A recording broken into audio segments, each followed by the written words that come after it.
ബിസ്മില്ലാ അൽഹംദുലില്ലാ വസ്സലാത്തു വസ്സലാമു അലാ അഷ്റഫി റസൂലില്ലാ വഅലാ ആലിഹി വസ്വഹ്ബിഹി അജ്മഈൻ. റബ്ബി ഇശ്റഹ് ലി സദ്രി വയസ്സിർ ലി അംരി വഹ്ലുൽ ഉഖ്ദതം മിൻ ലിസാനി യഫ്ഖഹു ഖൗലി. സുബ്ഹാനക ലാ ഇൽമ ലനാ ഇല്ലാ മാ അല്ലംതനാ ഇന്നക അൻതൽ അലീമുൽ ഹകീം.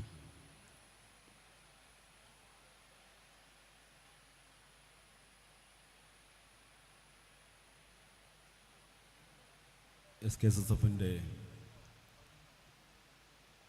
കാസർഗോഡ് ജില്ലാ പ്രതിനിധി സമ്മേളനത്തിലെ ഈ സെഷൻ്റെ ബഹുമാന്യനായ അധ്യക്ഷൻ സുഹൈർ അസ്ഹരി, ഇവിടെ മുഖ്യ പ്രഭാഷണം നിർവഹിച്ച നമ്മുടെ സംസ്ഥാന വർക്കിംഗ് സെക്രട്ടറി പ്രിയപ്പെട്ട ബഷീർ അസദി, ആശംസ അറിയിച്ചുകൊണ്ട് നമ്മോട് സംസാരിച്ച കാസർഗോഡിൻ്റെ MP രാജ്മോഹൻ ഉണ്ണിത്താൻ, വേദിയിൽ SKSFൻ്റെ ജില്ലാ പ്രസിഡന്റ് സുബൈർ കാസിമി പടന്ന, ജനറൽ സെക്രട്ടറി ഇർഷാദ് ഹുദവി ബദിര, ഈ സമ്മേളനത്തിൻ്റെ സംഘാടക സമിതി ഭാരവാഹികൾ, വേദിയിലും സദസ്സിലുമുള്ള ജില്ലയിലെ സമസ്തയുടെയും പോഷക ഘടകങ്ങളുടെയും ബഹുമാന്യരായ സാരഥികളെ, ഈ പ്രതിനിധി സമ്മേളനത്തിൽ വളരെ അച്ചടക്കത്തോടെ നമുക്കൊക്കെ പരസ്പരം വലിയ ആത്മവിശ്വാസം നൽകിക്കൊണ്ട് കാസർഗോഡ് ജില്ലയിലെ എല്ലാ സംഘടനയുടെ അംഗീകൃത ശാഖകളിൽ നിന്നും എത്തിച്ചേർന്നിട്ടുള്ള പ്രിയപ്പെട്ട സംഘടനാ ഭാരവാഹികളെ, സഹപ്രവർത്തകരെ,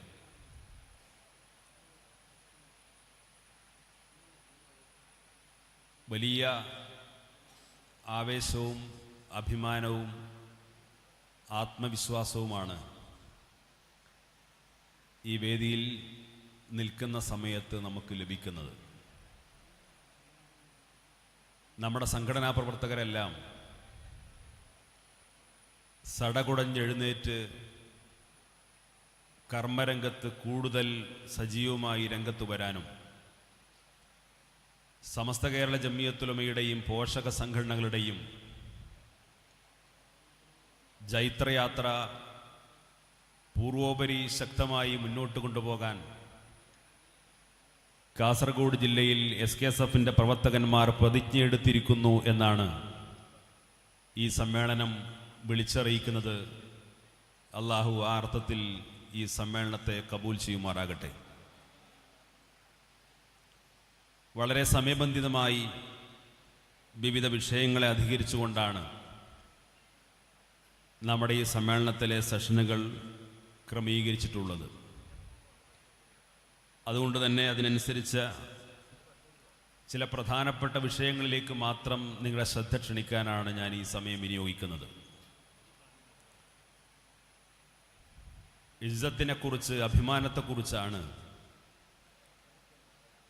ഈ സെഷൻ നമ്മോട് സംസാരിക്കുന്നത്. കേരളത്തിലെ മുസ്ലിങ്ങളുടെ ഇസ്സത്തിൻ്റെ മഹത്തായ പ്രതീകമാണ് സമസ്ത കേരള ജംഇയ്യത്തുൽ ഉലമ. ഈ സമുദായത്തിന് അഭിമാനത്തോടുകൂടി അവരുടെ വ്യക്തിത്വവും അസ്തിത്വവും ഉയർത്തിപ്പിടിച്ചുകൊണ്ട് നിലനിൽക്കാൻ നമുക്ക് അവസരമുണ്ടായത് ഈ മഹത്തായ പ്രസ്ഥാനം ഒരു നൂറ്റാണ്ടോളം കാലമായി ഇവിടെ നിർവഹിച്ചുകൊണ്ടിരിക്കുന്ന ഫലപ്രദമായ പ്രവർത്തനത്തിൻ്റെ ഗുണഫലമാണ്. നമ്മളെപ്പോലെയുള്ള സാധാരണ സംഘടനാ പ്രവർത്തകർക്ക് ഇവിടെ നിർവഹിക്കാനുള്ള ദൗത്യം ഈ വിശുദ്ധമായ പ്രസ്ഥാനം ഏതർത്ഥത്തിലാണ് അതിൻ്റെ ആദർശവും അതിൻ്റെ സംഘടനാ സംവിധാനവും നമ്മുടെ കരങ്ങളിൽ ഏൽപ്പിക്കപ്പെട്ടിട്ടുള്ളത്, അതിലൊരു മൂല്യശോഷണവുമില്ലാതെ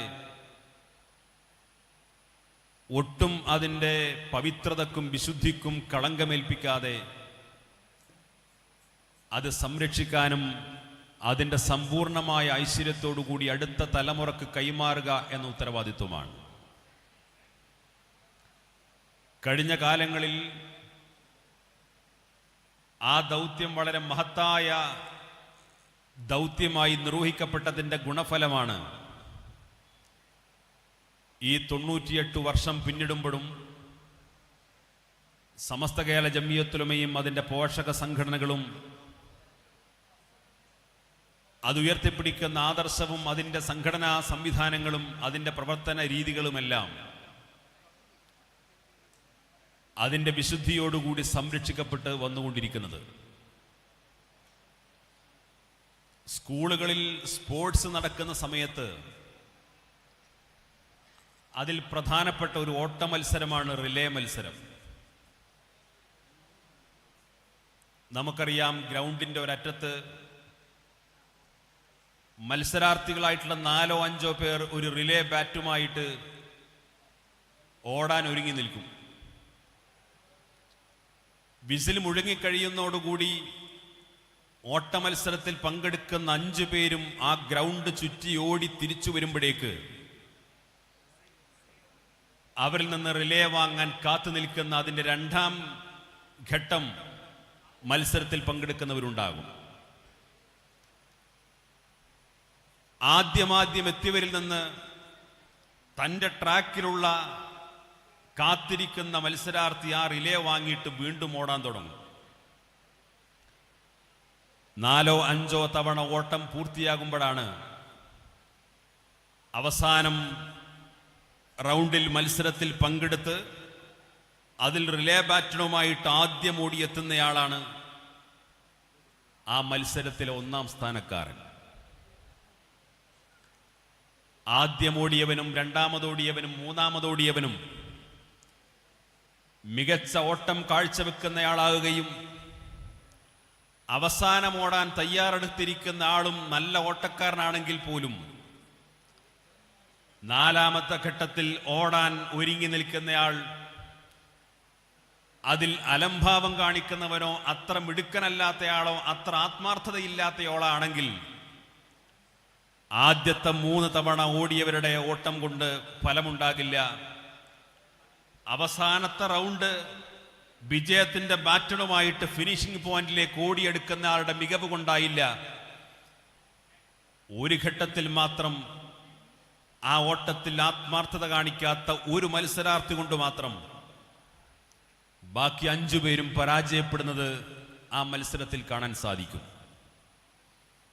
1926 സമസ്ത കേരള ജംഇയ്യത്തുൽ രൂപീകരിക്കുമ്പോൾ ആ കാലത്ത് കേരളത്തിൽ ജീവിച്ചിരിപ്പുള്ള ഏറ്റവും സമുന്നതരായ പണ്ഡിതന്മാർ, സാദാത്തുക്കൾ, സൂഫി വര്യന്മാർ അവരൊരുമിച്ചെടുത്ത ഒരു തീരുമാനമാണ്, ഇവിടെ ഇനിയൊരു പണ്ഡിത പ്രസ്ഥാനം ആവശ്യമാണ്. ഈ സമുദായത്തിന്റെ വിശ്വാസപരമായ കർമ്മപരമായ കാര്യങ്ങൾ പറയാനും സംരക്ഷിക്കാനും പ്രചരിപ്പിക്കാനും അതിനെതിരായി വരുന്ന ഏത് പ്രതിലോമ ശക്തികളെയും പ്രതിരോധിച്ചുകൊണ്ട് മുസ്ലിം ഉമ്മത്തിന്റെ ഈമാൻ കാവൽ നിൽക്കാൻ ഇനിയൊരു പ്രസ്ഥാനം ആവശ്യമാണെന്ന തിരിച്ചറിവിന്റെ അടിസ്ഥാനത്തിലാണ് അന്ന് സമസ്ത കേരള ജംഇയ്യത്തുൽ രൂപീകരിക്കുന്നത്. ആ തലമുറ അത് ഭംഗിയായി നിർവഹിക്കപ്പെട്ട് തൊട്ടടുത്ത തലമുറയ്ക്ക് കൈമാറ്റം ചെയ്യപ്പെട്ടു. വരക്കൽ മുല്ലക്കോയത്തങ്ങളിൽ നിന്ന് സമസ്തയുടെ പതാക ഏറ്റുവാങ്ങിയവർ എന്ത് ലക്ഷ്യത്തിനു വേണ്ടിയിട്ടാണ് വരക്കൽ മുല്ലക്കോയത്തങ്ങൾ സമസ്ത സ്ഥാപിച്ചത്? അതേ ലക്ഷ്യത്തിലൂടെ പ്രസ്ഥാനത്തെ മുന്നോട്ട് നയിച്ചു. അതിനുശേഷം 3ാമത്തെ തലമുറക്ക് ആ വിഭാഗം ആളുകൾ വളരെ മനോഹരമായിട്ടത് സമ്മാനിച്ചു. 4ാമത്തെ തലമുറക്ക് അതേപോലെ മനോഹരമായിട്ട് സമ്മാനിച്ചു. 4ഉം 5ഉം 6ഉം തലമുറയിലേക്ക് എത്തുമ്പോ കൂടുതൽ അന്തസ്സിന്റെയും അഭിമാനത്തിന്റെയും ചരിത്രങ്ങൾ മാത്രം പറയുന്ന ആയിരക്കണക്കിന് മദ്രസകളുടെയും പള്ളികളുടെയും ദർസുകളുടെയും അറബി കോളേജുകളുടെയും ലക്ഷക്കണക്കിന് അനുയായികളുടെയും അതിനെല്ലാം ഉപരി ഈ പ്രസ്ഥാനത്തിൽ വിശ്വാസമർപ്പിച്ച് ജീവിക്കുന്ന വലിയൊരു ജനസമൂഹത്തിന്റെ പരിശുദ്ധമായ ദീനുമായി ബന്ധപ്പെട്ട എന്ത് തർക്ക വിതർക്കങ്ങൾ വന്നാലും അക്കാര്യത്തിൽ സമസ്ത കേരള ജംഇയ്യത്തുൽ ഉലമ എന്തു പറയുന്നു എന്ന് കാതോർക്കുന്ന ഒരു ജനവിഭാഗമായി മലയാളി മുസ്ലിങ്ങൾ മാറിയെങ്കിൽ തലമുറകൾ മാറി മാറി വന്നപ്പോഴെല്ലാം കൂടുതൽ കൂടുതൽ ഊർജ്ജസ്വലതയോടുകൂടി ആ റിലേ ബാറ്റൺ കൈമാറിക്കൊണ്ട് ഈ പ്രസ്ഥാനത്തെ മുന്നോട്ട് നയിക്കാൻ പ്രാപ്തമായിട്ടുള്ള നേതൃത്വം ഈ പ്രസ്ഥാനത്തിനുണ്ടായി എന്നുള്ളതാണ്. കേരളത്തിലെ മുസ്ലിം സമൂഹത്തിന്റെ ഇസ്സത്തിന്റെ പ്രതീകമാണ് സമസ്ത കേരള ജംഇയ്യത്തുൽ ഉലമ എന്ന് പറയാനുള്ള കാരണം, തലമുറകൾ മാറി മാറി വന്നപ്പോ, കാലക്രമത്തിൽ പുതിയ പുതിയ പല സംഘടനകളും കടന്നു വന്നപ്പോ, പുതിയ പുതിയ ആശയ പ്രചാരണങ്ങൾ കടന്നു വന്നപ്പോ, പുതിയ പുതിയ ശത്രുക്കൾ ഉയർന്നു വന്നപ്പോ ഈ പ്രസ്ഥാനത്തിന്റെ ആദർശത്തിന് ചോർച്ച സംഭവിച്ചിട്ടില്ല. ഈ പ്രസ്ഥാനത്തിന്റെ ആദർശത്തിന് ശോഷണം സംഭവിച്ചിട്ടില്ല. ഈ പ്രസ്ഥാനം ഉയർത്തിപ്പിടിക്കുന്ന അതിന്റെ മൂല്യങ്ങൾക്ക് ഒട്ടും അപജയം സംഭവിച്ചിട്ടില്ല. ഇത് നമുക്ക് അഭിമാനത്തോടു കൂടി പറയാൻ സാധിക്കും. ഈ 98 വർഷക്കാലത്തിനിടയിൽ ഈ പ്രസ്ഥാനത്തെ മാനഹാനിയുണ്ടാക്കാൻ, ഈ പ്രസ്ഥാനത്തെ തകർക്കാൻ, ഈ പ്രസ്ഥാനത്തിന്റെ വീര്യം തകർക്കാൻ, ഈ പ്രസ്ഥാനത്തെ ഇല്ലായ്മ ചെയ്യാൻ എന്തെല്ലാം ആശയങ്ങൾ കടന്നു വന്നു, ഏതെല്ലാം ബിദഈ പ്രസ്ഥാനങ്ങൾ കടന്നു വന്നു, ഏതെല്ലാം തീവ്രവാദ സംഘടനകൾ കടന്നു വന്നു, എത്ര പേർക്കെതിരെ സമസ്ത കേരള ജംഇയ്യത്തുൽ ഉലമയിൽ നിന്ന് നടപടിയെടുക്കേണ്ടി വന്നു, എത്ര പേരെ സമസ്തയിൽ നിന്ന് മാറ്റി നിർത്തുന്ന സാഹചര്യം ഉണ്ടായി. ഒരുപക്ഷെ സമസ്തയുടെ 98 വർഷക്കാലത്തെ ചരിത്രത്തിൽ അതിന്റെ ചരിത്രങ്ങൾ മാത്രം പരിശോധിച്ചാൽ കാണാം, ഇടയ്ക്കിടെ സമസ്ത പറഞ്ഞിട്ടുണ്ടാകും, അവരുമായിട്ട് സഹകരിക്കാൻ പാടില്ല, അവരെ പിൻപറ്റാൻ പാടില്ല, അവർ പിഴച്ചവരാണ്, അവരുമായിട്ട് സഹകരിക്കാൻ പാടില്ല, അവരെ സംഘടനയിൽ നിന്ന് മാറ്റി നിർത്തിയിട്ടുണ്ട്, അവരെ സംഘടന പുറത്താക്കിയിട്ടുണ്ട്, അവരുമായിട്ട് സംഘടന സഹകരിക്കുന്നതല്ല. ഇടയ്ക്കിടെ സമസ്ത കേരള ജംഇയ്യത്തുൽ ഉലമ പറഞ്ഞതായിട്ട് കാണാൻ പറ്റും. ഒരുപക്ഷെ നേർക്കുനേരെ ചിന്തിക്കുന്ന നിഷ്കളങ്കനുമാണെങ്കിൽ ഭാവിക്കാം, ഇതൊരു പ്രസ്ഥാനം ഇങ്ങനെ ഇടക്കിടക്ക് എല്ലാവരെയും പുറത്താക്കാനും എല്ലാവരെയും പഴച്ചവരായി പറയാനും എല്ലാവരെയും മാറ്റി നിർത്താനും തിരിഞ്ഞാൽ പിന്നെ ബാക്കി ഇതിൽ ആരെങ്കിലും ഉണ്ടാവോ എന്ന് വേണമെങ്കിൽ നിഷ്കളങ്കമായി ചിന്തിക്കാം. പക്ഷെ സംഭവിച്ചതല്ല. ഈ വിശുദ്ധമായ ആദർശത്തെ അതിന്റെ സമ്പൂർണമായ ഐശ്വര്യത്തോടുകൂടി നിലനിർത്തണമെങ്കിൽ ആദർശ വിശ്വാസങ്ങൾക്ക് ഹാനി വരുത്തുന്നത് വലുതാണെങ്കിലും ചെറുതാണെങ്കിലും അതിൽ വരുന്ന അതേപോലെയുള്ള എല്ലാ സംവിധാനങ്ങളെയും എല്ലാ രീതികളെയും ആശയങ്ങളെയും യഥാസമയം മാറ്റി നിർത്തി ഇതിന്റെ വിശുദ്ധി സംരക്ഷിച്ചു പോരുന്നൊരു സംവിധാനമാണ് സമസ്ത കേരള ജംഇയ്യത്തുൽ ഉലമ സ്വീകരിച്ചത്.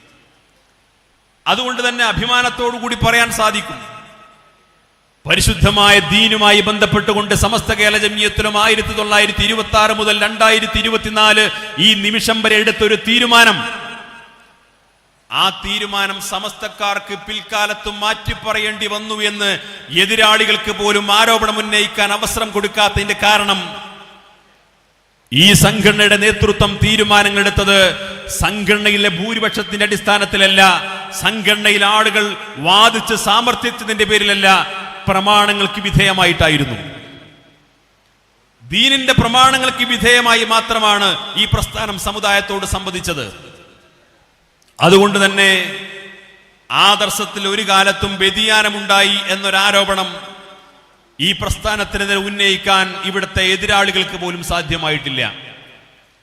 എന്റെ പ്രിയപ്പെട്ട സഹപ്രവർത്തകരോട് ഞാൻ ഇത്രയും ഗൗരവത്തോട് ഇത് സൂചിപ്പിക്കാൻ കാരണം, ഈ വിശുദ്ധമായ ആദർശത്തിന്റെ സംരക്ഷണത്തിന് വേണ്ടി മാത്രമാണ് സമസ്ത കേരള ജംഇയ്യത്തുൽ ഉലമ സ്ഥാപിച്ചത്. ബാക്കി സമസ്തയും അതിന്റെ പോഷക സംഘടനകളും നടത്തിക്കൊണ്ടിരിക്കുന്ന പ്രവർത്തനങ്ങളെല്ലാം ഐച്ഛികമാണ്, രണ്ടാമതോ മൂന്നാമതോ ആയി മുൻഗണനാക്രമത്തിൽ വരുന്ന കാര്യങ്ങളാണ്. ഈ പ്രസ്ഥാനത്തിന്റെ അടിസ്ഥാനപരമായ ലക്ഷ്യം പരിശുദ്ധമായ ദീനിന്റെ യഥാർത്ഥ മാർഗമായ അഹ്ലുസുന്നത്ത് വൽ ജമാഅയുടെ സംരക്ഷണമാണ്. അഹ്ലുസുന്നത്ത് വൽ ജമാഅയുടെ ആശയാദർശങ്ങൾക്ക് നിരക്കാത്ത ഏതാശയങ്ങൾ ആര് പ്രചരിപ്പിക്കപ്പെട്ടാലും മുഖം നോക്കാതെ അത് തെറ്റാണെന്ന് പറയുകയും പ്രഖ്യാപിക്കുകയും അത് സമുദായത്തെ ബോധ്യപ്പെടുത്തുകയുമാണ് സമസ്ത കേരള ജംഇയ്യത്തുൽ ഉലമയുടെ ലക്ഷ്യം. അതിനു വേണ്ടിയിട്ടാണ് സമസ്തയുടെ മദ്രസ ഉണ്ടാക്കിയത്. അതിനു വേണ്ടിയിട്ട് മാത്രമാണ് സമസ്ത അറബിക് കോളേജുകൾ ഉണ്ടാക്കിയത്. അതിനുവേണ്ടി മാത്രമാണ് മുസ്ലിം ബഹുജനങ്ങളോട് പള്ളി ദർസുകൾ ആരംഭിക്കണമെന്ന് പറഞ്ഞത്. അതിനുവേണ്ടി മാത്രമുള്ള ഉത്ബോധനങ്ങളും ആഹ്വാനങ്ങളുമാണ് സമസ്ത നടത്തിയ എല്ലാ സമ്മേളനങ്ങളുടെയും മുസ്ലിം സമുദായത്തിന് കൈമാറിയത്. കുറെ ആളുകളെ സംഘടിപ്പിക്കാനല്ല, മഹാഭൂരിപക്ഷത്തിന്റെ പിന്തുണയും സഹകരണവും ലഭ്യമാക്കാൻ വേണ്ടിയിട്ടല്ല. അങ്ങനെ മഹാഭൂരിപക്ഷത്തിന്റെ സഹകരണം ഉണ്ടാകണമെങ്കിൽ ഒരുപാട് വിട്ടുവീഴ്ചകൾക്ക് സമസ്തക്ക് തയ്യാറാകാമായിരുന്നു. നമുക്കറിയാം 10,000-ത്തിലധികം മദ്രസകളുണ്ട് ഇന്ന് സമസ്ത കേരള ഇസ്ലാം മത വിദ്യാഭ്യാസ ബോർഡിന് കീഴിൽ. സമസ്തക്ക് ഒരുപക്ഷെ ഈ ആശയപരമായ കാര്യത്തിൽ ചെറിയൊരു വിട്ടുവീഴ്ചക്ക് സന്നദ്ധമായാൽ, അഥവാ ഇവിടെ ജമാഅത്തെ ഇസ്ലാമിക്ക് അംഗീകരിക്കാൻ പറ്റുന്ന, മുജാഹിദ് വിഭാഗങ്ങൾക്ക് അംഗീകരിക്കാൻ പറ്റുന്ന, സമുദായത്തിലെ മറ്റു അവാന്തര വിഭാഗങ്ങൾക്ക് അംഗീകരിക്കാൻ പറ്റാവുന്ന, എല്ലാവരുടെ മക്കൾക്കും പഠിക്കാവുന്ന ഒരു മദ്രസ സിലബസ് സമസ്ത ആരംഭിക്കുകയും അതിനനുസരിച്ചുള്ള പാഠപുസ്തകങ്ങൾ തയ്യാറാക്കപ്പെടുകയും ചെയ്തു കഴിഞ്ഞാൽ ഇവിടുത്തെ ബിദഈ പ്രസ്ഥാനങ്ങളൊക്കെ ചിന്തിക്കും, നമ്മൾ ഇവിടുത്തെ മദ്രസക്ക് സ്ഥലം വാങ്ങി ബിൽഡിംഗ് കെട്ടി മുഅല്ലിങ്ങൾക്ക് ശമ്പളം കൊടുത്തിട്ട് കാശ് ചിലവാക്കേണ്ട കാര്യമില്ല, നമുക്ക് സമസ്തയുടെ മദ്രസയിൽ കുട്ടികളെ പഠിപ്പിച്ചാൽ മതി. കാരണം എന്താണ്, നമ്മുടെ കുട്ടികൾക്കും പഠിപ്പിക്കാൻ പറ്റാവുന്ന മദ്രസയാണിത് എന്നവർക്ക് തീരുമാനിക്കാം. സമസ്തയുടെ മദ്രസ ആയിരക്കണക്കിന് എണ്ണം വർദ്ധിക്കും. മദ്രസയിൽ ആയിരക്കണക്കിന് 10,000-കണക്കിന് കുട്ടികളുടെ എണ്ണം വർദ്ധിക്കും. ആളുകളുടെ എണ്ണം കൂട്ടുകയല്ല, മദ്രസയുടെ എണ്ണം കൂട്ടുകയല്ല, മദ്രസയിൽ പഠിക്കുന്ന കുട്ടികളുടെ എണ്ണം കൂട്ടുകയല്ല, കോളേജുകളിൽ പഠിക്കുന്ന വിദ്യാർത്ഥികളുടെ എണ്ണം കൂട്ടുകയല്ല. സമസ്ത കേരള ജംഇയ്യത്ത് വിഭാവന ചെയ്യുന്ന ആശയാദർശങ്ങൾക്കനുസൃതമായിട്ട് മക്കളെ പഠിപ്പിക്കാൻ താല്പര്യമുണ്ടോ, സമസ്ത കേരള ഇസ്ലാം മത വിദ്യാഭ്യാസ ബോർഡിന്റെ അംഗീകാരമുള്ള മദ്രസയിൽ കുട്ടികളെ ചേർക്കാം. സമസ്ത കേരള ജംഇയ്യത്തിന് വിഭാവന ചെയ്യുന്ന ആശയാദർശങ്ങൾക്കനുസൃതമായിട്ട് ദീനിന്റെ പ്രമാണങ്ങളിൽ ആഴത്തിൽ പഠിക്കാൻ സംവിധാനം ഉണ്ടാക്കണമോ, അത് അംഗീകരിച്ച അതിന്റെ സ്ഥാപനങ്ങളിൽ മക്കളെ പഠിപ്പിക്കാം. പാരമ്പര്യ ദർസുകളിലൂടെ നല്ല പക്വതയും സാത്വികരായിട്ടുള്ള പാണ്ഡിത്യമുള്ള ദീനിന്റെ വിഷയങ്ങൾ അവഗാഹമുള്ള പണ്ഡിതന്മാരെ വളർത്തിയെടുക്കണമോ, അതിനംഗീകരിക്കുന്ന അതിനനുസൃതമായി പ്രവർത്തിക്കുന്ന മഹാന്മാരായ മുദരിസുമാർ നേതൃത്വം കൊടുക്കുന്ന ദർസുകളിൽ കുട്ടികളെ കൊണ്ടുപോയി ചേർക്കാം. ഏത് സംവിധാനമാണെങ്കിലും അങ്ങനെ തന്നെയാണ്. പലരും പറയാറുണ്ട് സമസ്ത കേരള ജംഇയ്യത്തുൽ ഉലമ ഇത് സമസ്തന്റെ മദ്രസ എന്ന് പറയാറുണ്ട്, സമസ്തയുടെ പള്ളിയാന്ന് പറയാറുണ്ട്, സമസ്തയുടെ ദർസ എന്ന് പറയാറുണ്ട്. സമസ്ത നാട്ടിൽ എവിടെയെങ്കിലും മദ്രസ ഉണ്ടാക്കിയിട്ടുണ്ടോ? സമസ്ത ഏതെങ്കിലും മദ്രസയിലെ മുഅല്ലിങ്ങൾക്ക് ശമ്പളം കൊടുക്കുന്നുണ്ടോ? സമസ്ത ഏതെങ്കിലും മദ്രസയിലേക്ക് ഫ്രീ ആയിട്ട് പാഠപുസ്തകം കൊടുക്കുന്നുണ്ടോ? സമസ്ത ഏതെങ്കിലും മദ്രസയിൽ പരീക്ഷാ ഫീസ് വാങ്ങാതെ പരീക്ഷ നടത്തുന്നുണ്ടോ? പിന്നെ എങ്ങനെ നിങ്ങളെ മദ്രസയാകുന്നത്? തിരിച്ചു ചോദിക്കുന്ന ചോദ്യമാണ് ചില ആളുകൾ. ചോദ്യം ന്യായമാണ്, വാദത്തിന് വേണ്ടിക്ക് സമ്മതിക്കാം. പക്ഷെ നമ്മൾ അറിയേണ്ട ഒരു കാര്യമുണ്ട്.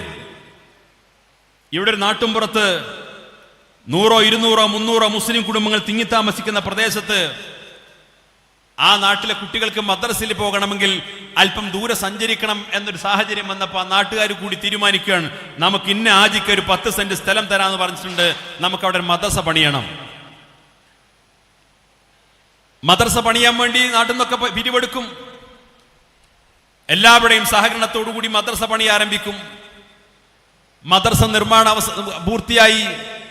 മദ്രസ തുടങ്ങാൻ നേരത്ത് ആ നാട്ടിലെ ആ മദ്രസക്ക് സ്ഥലം കൊടുത്തയാൾ, ആ മദ്രസക്ക് പണം പിരിച്ചയാൾ, ആ മദ്രസ നിർമ്മാണത്തിനു വേണ്ടി അധ്വാനിച്ചവർ, ഇവരെല്ലാവരും കൂടി തീരുമാനിക്കുകയാണ്, നമ്മുടെ മക്കൾക്ക് ദീൻ പഠിപ്പിക്കാൻ സമസ്ത കേരള ഇസ്ലാം മത വിദ്യാഭ്യാസ ബോർഡിന്റെ അംഗീകാരം വാങ്ങണം. എവിടെയെങ്കിലും മദ്രസക്ക് കുറ്റിയടിച്ചു എന്ന് കേൾക്കുമ്പോൾ ചേളാരിൽ നിന്ന് പ്രതിനിധി വന്നിട്ട് നിങ്ങൾ ഈ മദ്രസയുടെ നിർമ്മാണം പൂർത്തിയാകുമ്പോൾ ഞങ്ങളുടെ മദ്രസയുടെ അംഗീകാരം വാങ്ങണം എന്ന് ഇവിടെ വന്ന് ആവശ്യപ്പെടാറില്ല. ആ നാട്ടുകാർ കൂടി തീരുമാനിക്കുകയാണ്, ഞങ്ങളുടെ മക്കൾക്ക് ദീൻ പഠിക്കാൻ അതിന് സമസ്തയുടെ മദ്രസ ആരംഭിക്കണം, ഞങ്ങൾ കാശ് കൊടുത്ത് പാഠപുസ്തകം വാങ്ങിച്ചുകൊള്ളാം, സമസ്തയുടെ പാഠപുസ്തകമാണ് ഇവിടെ പഠിപ്പിക്കേണ്ടത്, സമസ്തയുടെ പൊതുപരീക്ഷ അടക്കണം, സമസ്തയുടെ സർട്ടിഫിക്കറ്റ് ആണ് കിട്ടേണ്ടത്, ഞങ്ങൾ പരീക്ഷാ ഫീസ് അടച്ച് ഞങ്ങൾ പരീക്ഷ എഴുതിക്കൊള്ളാം കുട്ടികളെ കൊണ്ട്. എന്താ കാരണം? സമസ്ത അവിടെ കാശ് കൊടുത്തുകൊണ്ടല്ല, സമസ്ത അവിടെ ഭൂമി വാങ്ങിച്ചു കൊടുത്തുകൊണ്ടല്ല, സമസ്ത അവിടെ ശമ്പളം കൊടുത്തുകൊണ്ടല്ല, അതിനേക്കാൾ എല്ലാം അപ്പുറം പരിശുദ്ധമായ ദീൻ പഠിക്കാൻ അത് സമസ്ത കേരള ജംഇയ്യത്തുൽ ഉലമയുടെ കാർമ്മികത്വത്തിൽ നടക്കുന്ന മദ്രസ പാഠപുസ്തകത്തിലൂടെയാണ് ഞങ്ങളുടെ മക്കൾ ദീൻ പഠിക്കേണ്ടത് എന്ന കേരളത്തിലെ മുസ്ലിം സമൂഹത്തിലുള്ള ഒരു വിശ്വാസമാണ്. അത് ഈ പ്രസ്ഥാനം നമ്മുടെ സമുദായത്തിൽ നേടിയെടുത്ത അംഗീകാരത്തിന്റെയും സ്വീകാര്യതയുടെയും അടയാളമാണ്. പണമാർക്കുണ്ടാക്കാം, കെട്ടിടമാർക്കുണ്ടാക്കാം, ഉസ്താദുമാർക്ക് ആർക്കും ശമ്പളം കൊടുക്കാം. ഒരുപക്ഷെ മദ്രസയിലെ മുഅല്ലിങ്ങൾക്കൊക്കെ ഒരു മുതലാളിയെ കൊണ്ട് ശമ്പളം സ്പോൺസർ ചെയ്യിപ്പിക്കാം. പക്ഷേ വിശ്വാസ്യത വില കൊടുത്തു വാങ്ങാൻ പറ്റുന്ന കാര്യമല്ല. വിശ്വാസ്യത വില കൊടുത്തു വാങ്ങാൻ പറ്റുന്ന കാര്യമല്ല. വിശ്വാസ്യത അത് നേടിയെടുക്കപ്പെടേണ്ട കാര്യമാണ്. ആ വിശ്വാസ്യത കേരളീയ മുസ്ലിം സമൂഹത്തിൽ നേടിയെടുത്ത, ദീനുമായി ബന്ധപ്പെട്ട കാര്യത്തിൽ കേരളീയ മുസ്ലിം സമൂഹത്തിൽ നേടിയെടുത്ത, ആ വിശ്വാസ്യത നേടിയെടുത്ത ഒരേ ഒരു പ്രസ്ഥാനം അത് സമസ്ത കേരള ജമിയത്തുലമയാണ്. നമ്മുടെ സംഘടനാ വേദിയായതുകൊണ്ട് ഒരഹങ്കാരത്തിന്റെ ഭാഷയിൽ സംസാരിക്കുകയാണ് എന്ന് നിങ്ങൾ തെറ്റിദ്ധരിക്കരുത്. അത് കേരളത്തിലെ മുസ്ലിം സമൂഹത്തിന്റെ പൊതുചിത്രം അന്വേഷിക്കുന്ന ആർക്കും ബോധ്യമാകുന്നൊരു കാര്യമാണ്. മതപരമായ കാര്യങ്ങൾ അത് സമസ്ത കേരള ജമിയത്തുലമ എന്തു പറയുന്നു എന്ന് കാതോർത്തുകൊണ്ടാണ് കേരളത്തിലെ മുസ്ലിം സമൂഹം മുന്നോട്ട് പോയിക്കൊണ്ടിരിക്കുന്നത്. ആ ഇസ്സത്തോടുകൂടി മുന്നോട്ട് പോകുന്ന ആ പ്രസ്ഥാനത്തെ കഴിഞ്ഞ കാലങ്ങളിലെല്ലാം ഉണ്ടായതുപോലെ, ഞാൻ അടിവിരയിട്ടുകൊണ്ടാ പറയുന്നത്, കഴിഞ്ഞ കാലങ്ങളിലെല്ലാം ഉണ്ടായതുപോലെ ഇന്നും ഈ പ്രസ്ഥാനത്തെ ഒന്ന് മോശമായി ചിത്രീകരിക്കാൻ, ഒന്ന് ചെറുതാക്കി കാണിക്കാൻ, ഒന്ന് ഇകഴ്ത്തി കാണിക്കാൻ. കാരണം ഓരോ ദിവസവും ഓരോ പുതിയ പുതിയ ഘട്ടങ്ങളിലും ഈ പ്രസ്ഥാനം വളർന്ന് പന്തലിക്കുകയാണ്. കൂടുതൽ കൂടുതൽ ആളുകൾക്കിടയിൽ സ്വീകാര്യത ഉണ്ടായിക്കൊണ്ടിരിക്കുന്നു. എല്ലാവരും സമസ്ത കേരള ജമിയത്തുലമ എന്തു പറയുന്നു എന്ന് കാതോർക്കുന്ന അവസ്ഥയിലേക്ക് വരുന്നു. കേരളത്തിലെ മുസ്ലിം സമൂഹത്തിന്റെ, ഇന്ത്യയിലെ മുസ്ലിം സമൂഹത്തിന്റെ ഒരു വിഷയം ചർച്ച ചെയ്യപ്പെടുമ്പോൾ ഇവിടെ മാധ്യമങ്ങൾ ശ്രദ്ധിക്കുന്നത് ഇക്കാര്യത്തിൽ സമസ്ത കേരള ജമിയത്തുലമ എന്തു പറയുന്നു എന്നാണ്. കേരളത്തിൽ എത്രയോ മാധ്യമങ്ങൾ പത്ര പ്രസിദ്ധീകരണങ്ങളോടെ പ്രസിദ്ധീകരിച്ചുകൊണ്ടിരിക്കുന്നു. ഒരുപാട് മലയാള പത്രങ്ങൾ, ഒരുപാട് ആനുകാലിക പ്രസിദ്ധീകരണങ്ങൾ. എല്ലാ മലയാള പത്രങ്ങളും എല്ലാ ദിവസവും എഡിറ്റോറിയലുകൾ എഴുതുന്നുണ്ടല്ലോ. പക്ഷെ അതുപോലെയല്ല സമസ്ത കേരള ജമിയത്തുലമയുടെ സുപ്രഭാതം ദിനപത്രം ഒരു എഡിറ്റോറിയൽ എഴുതിയാൽ ഇവിടെ മാധ്യമങ്ങൾ ചർച്ചയാണ്. എന്താ കാരണം? സമസ്ത കേരള ജമിയത്തുലമ ഇവിടുത്തെ പൊതുവായ വിഷയങ്ങളിൽ ഒരു നിലപാട് പറഞ്ഞാൽ അത് സമൂഹത്തിൽ സ്വാധീനിക്കുമെന്നതിന്റെ തിരിച്ചറിവാണ് ഈ മാധ്യമങ്ങൾ അത് ചർച്ച ചെയ്യപ്പെടാനുള്ള പ്രധാനപ്പെട്ട കാരണം. അത്രയും വലിയ അംഗീകാരവും സ്വീകാര്യതയും ഈ പ്രസ്ഥാനത്തിനുണ്ടായിക്കൊണ്ടിരിക്കുന്നു. അതുണ്ടായിക്കൊണ്ടിരിക്കുമ്പോൾ സ്വാഭാവികമായും മറുപക്ഷത്തുള്ള ഒരുപാട് സംഘടനകളുണ്ട്, ബിദാഈ പ്രസ്ഥാനങ്ങളുണ്ട്, മറ്റു പല സംഘടനാ സംവിധാനങ്ങളുമുണ്ട്. അവർക്കൊന്നും സമൂഹത്തിൽ അംഗീകാരമോ സ്വീകാര്യതയോ ഇല്ലെന്നു മാത്രമല്ല, ആശയപരമായ കാരണങ്ങൾ കൊണ്ട് തന്നെ അവർക്കിടയിൽ വലിയ ഭിന്നിപ്പും ചേരിതിരിവും വിഭാഗീയതയും വിവിധ ഗ്രൂപ്പുകളായിട്ട് തമ്മിലടിച്ചുകൊണ്ടിരിക്കുകയാണ്. അപ്പൊ ഈ ഗ്രൂപ്പുകളായിട്ട് തമ്മിലടിച്ചുകൊണ്ടിരിക്കുന്ന സമയത്ത് സ്വാഭാവികമായിട്ടും സമസ്ത കേരള ജമിയത്തുലമയുടെ ഈ അന്തസ്സോടെ അഭിമാനത്തോടു കൂടിയുള്ള ഈ വളർച്ചയും പുരോഗതിയും അംഗീകരിച്ചു കൊടുക്കാൻ നിർവാഹമില്ല എന്ന് മാത്രമല്ല, ഇതിനെ എങ്ങനെ മോശമായി ചിത്രീകരിക്കാൻ സാധിക്കുമെന്നാണ് പല ആളുകളും ചിന്തിച്ചുകൊണ്ടിരിക്കുന്നത്. അതിന് ഭിന്നിപ്പുണ്ടാക്കാൻ പറ്റുമോ? ആ ശ്രമം നടക്കുന്നുണ്ട്. വിഭാഗീയത ഉണ്ടാക്കാൻ ശ്രമിക്കുന്നോ? അതിനുള്ള ശ്രമങ്ങൾ നടക്കുന്നുണ്ട്. പച്ചക്കളവുകൾ പ്രചരിപ്പിച്ചുകൊണ്ട് തമ്മിൽ ആളുകൾക്കിടയിൽ പരസ്പരം സംശയം, വിദ്വേഷവും വളർത്താൻ ശ്രമിക്കുന്നു. ആ ശ്രമങ്ങൾ നടക്കുന്നുണ്ട്. ഇവിടെയെല്ലാം എൻ്റെ പ്രിയപ്പെട്ട സഹപ്രവർത്തകന്മാർ അത്തരം ആളുകളുടെ അജണ്ടയിൽ വീഴാതെ സമസ്ത കേരള ജമിയത്തുലമയുടെ മഹനീയമായ നേതൃത്വം എന്താണ് പറയുന്നത് എന്ന് കാതോർക്കുകയും അവരുടെ ആഹ്വാനങ്ങൾക്കും ഉപദേശങ്ങൾക്കും അനുസരിച്ച് മാത്രം മുന്നോട്ട് പോകുന്ന അച്ചടക്കമുള്ള, അനുസരണയുള്ള സംഘടനാ പ്രവർത്തകരായി മാറണം എന്നാണ് സാന്ദർഭികമായിട്ട് സൂചിപ്പിക്കാനുള്ളത്. പുതിയ പുതിയ അജണ്ടകൾ നമുക്കിടയിലേക്ക് എറിഞ്ഞു തരാൻ ആളുകൾ ഉണ്ടാകും. പുതിയ പുതിയ വിഷയങ്ങൾ സാമൂഹ്യ മാധ്യമങ്ങളിലൂടെ പ്രചരിപ്പിച്ചുകൊണ്ട് നമ്മുടെ ശ്രദ്ധ തിരിക്കാൻ ആളുകൾ ഉണ്ടാകും. നമുക്ക് അജണ്ട നൽകേണ്ടത് നമ്മുടെ നേതൃത്വമാണ്. നമുക്ക് കർമ്മപരിപാടികൾ നൽകേണ്ടത് നമ്മുടെ സംഘടനാ നേതൃത്വമാണ്. നമ്മുടെ സംഘടന വാട്സപ്പ് ഗ്രൂപ്പുകൾ എന്ത് ചർച്ച ചെയ്യണമെന്ന് പറയേണ്ട ആ ചർച്ചക്ക് അജണ്ട നിശ്ചയിച്ചു തരേണ്ടത് നമ്മുടെ സംഘടനാ നേതൃത്വമാണ്. ആ നേതൃത്വം പറഞ്ഞതിനനുസരിച്ചാണ് നാം മുന്നോട്ട് പോകേണ്ടത്. ആ നേതൃത്വം പറഞ്ഞതനുസരിച്ചുകൊണ്ട് കഴിഞ്ഞ 98 വർഷക്കാലം കേരളത്തിലെ മുസ്ലിങ്ങൾ സഞ്ചരിച്ചതിന്റെ ഗുണഫലമാണ് അന്തസ്സോട് ഇന്നും ആർക്ക് മുമ്പിലും അഭിമാനത്തോടുകൂടി ഞാനൊരു സമസ്തക്കാരനാണ്, ഞാനൊരു SKSFകാരനാണ് എന്ന് പറയാൻ നമുക്ക് സൗഭാഗ്യം കിട്ടിയത്. അത് അല്ലാഹു നമുക്ക് നമ്മുടെ ജീവിതത്തിൽ നൽകിയിട്ടുള്ള ഒരു നിഅമത്താണ് എന്ന് നാം തിരിച്ചറിയണം. എന്തെല്ലാം പ്രശ്നങ്ങളാണ് നമ്മുടെ നാട്ടിൽ നടന്നുകൊണ്ടിരിക്കുന്നത്. ഒരുപാട് വിവാദങ്ങൾ ഉണ്ടായിക്കൊണ്ടിരിക്കുന്നു, ഒരുപാട് പ്രശ്നങ്ങൾ ഉണ്ടാക്കാൻ ശ്രമിച്ചുകൊണ്ടിരിക്കുന്നു. പക്ഷെ അതൊന്നും നാം ചെവി കൊടുക്കേണ്ടതോ, നമ്മുടെ സമയങ്ങൾ, നമ്മുടെ വിലപ്പെട്ട സമയവും ഊർജവും സമ്പത്തും ഒന്നും അതിനുവേണ്ടി നീക്കിവെക്കേണ്ടതല്ല. ഞാൻ ഉത്തരവാദിത്വ ബോധമുള്ള സംഘടനാ പ്രവർത്തകരാണ് എന്ന തിരിച്ചറിവോടുകൂടിയാണ് നാം പ്രവർത്തിക്കേണ്ടത്. ഒന്ന് രണ്ട് കാര്യങ്ങൾ മാത്രം സൂചിപ്പിച്ചുകൊണ്ട് ഞാൻ അവസാനിപ്പിക്കാം. നാം തിരിച്ചറിയേണ്ട പ്രധാനപ്പെട്ട കാര്യം SKSFന്റെ വിദ്യാഭ്യാസ പ്രവർത്തനങ്ങൾ, ദഅവ പ്രവർത്തനങ്ങൾ 10-18 പോഷക ഘടകങ്ങളായിട്ട് SKSF വളർന്ന് പന്തലിച്ചതിന്റെ ദൗത്യങ്ങൾ നിർവഹിച്ചുകൊണ്ടിരിക്കുമ്പോൾ ആ 18 ഉപവിഭാഗവും ശ്രദ്ധ കേന്ദ്രീകരിക്കുന്നത് വിദ്യാഭ്യാസ പ്രവർത്തനത്തിനും ദഅവ പ്രവർത്തനത്തിനുമാണ്. വിദ്യാഭ്യാസ രംഗത്ത് ഇനിയും ഒരുപാട് ഉത്തരവാദിത്വങ്ങൾ നമുക്ക് നിർവഹിക്കാനുണ്ട്. നമ്മുടെ സ്ഥാപനങ്ങളും സംവിധാനങ്ങളും ഉണ്ടാക്കുകയും അത് നിർമ്മിച്ചെടുക്കുകയും അതിനെ വളർത്തുകയും പരിപോഷിക്കുകയും ചെയ്യുന്ന കാര്യങ്ങൾ നമ്മുടെ നാട്ടിലെ ഉലമാക്കളും ഉമറാക്കളും നമ്മുടെ ജ്യേഷ്ഠ സഹോദരന്മാരുമെല്ലാം ആ ദൗത്യം നിർവഹിക്കുന്നുണ്ട്. പക്ഷേ വിദ്യാർത്ഥികൾക്കിടയിൽ നാം സമസ്ത കേരള ജംഇയ്യത്തും ഇവിടെ പഠിപ്പിച്ചെടുത്തിട്ടുള്ള വിദ്യാഭ്യാസ സംസ്കാരത്തെക്കുറിച്ച് അവബോധമുണ്ടാക്കാനും വിദ്യാഭ്യാസ രംഗത്ത് സാധ്യമായ ഏറ്റവും നൂതനമായ വഴികൾ തേടിക്കൊണ്ട് ഉന്നത വിദ്യാഭ്യാസ രംഗത്തെ നമ്മുടെ ശാഖാതലങ്ങളിൽ പഠിച്ചുകൊണ്ടിരിക്കുന്ന മുഴുവൻ വിദ്യാർത്ഥികളെയും അങ്ങോട്ട് ശ്രദ്ധ തിരിക്കാനും അവരെ പ്രോത്സാഹിപ്പിക്കാനും അവരെ പിന്തുണക്കാനുമുള്ള വലിയൊരു ഉത്തരവാദിത്വം നമുക്കുണ്ട്. ഈ അടുത്തൊരു ദിവസം എൻ്റെ ഒരു അധ്യാപക സുഹൃത്ത് എന്നോട് പറഞ്ഞ ഒരു വിവരം എനിക്ക് കൈമാറിയപ്പോൾ വളരെ ഞെട്ടലോടുകൂടിയാണ് ഞാനത് കേട്ടത്. ഞാനത് കേട്ട സമയത്ത് തന്നെ ഞാൻ അദ്ദേഹത്തോട് പറഞ്ഞു, അടുത്ത ആഴ്ച കാസർഗോഡ് SKSFന്റെ ജില്ലാ പ്രതിനിധി സമ്മേളനം നടക്കുന്നുണ്ട്. നിങ്ങൾ എന്നോട് ഈ പറഞ്ഞ കാര്യത്തിന്റെ ആധികാരികമായ ചില രേഖകൾ എനിക്ക് തരണമെന്ന് പറഞ്ഞു. അദ്ദേഹം പറഞ്ഞ വിഷയം, നമ്മുടെ നാട്ടിലൊക്കെ കേരളത്തിൽ വ്യാപകമായി PSC പരീക്ഷകൾ നടക്കാറുണ്ട്.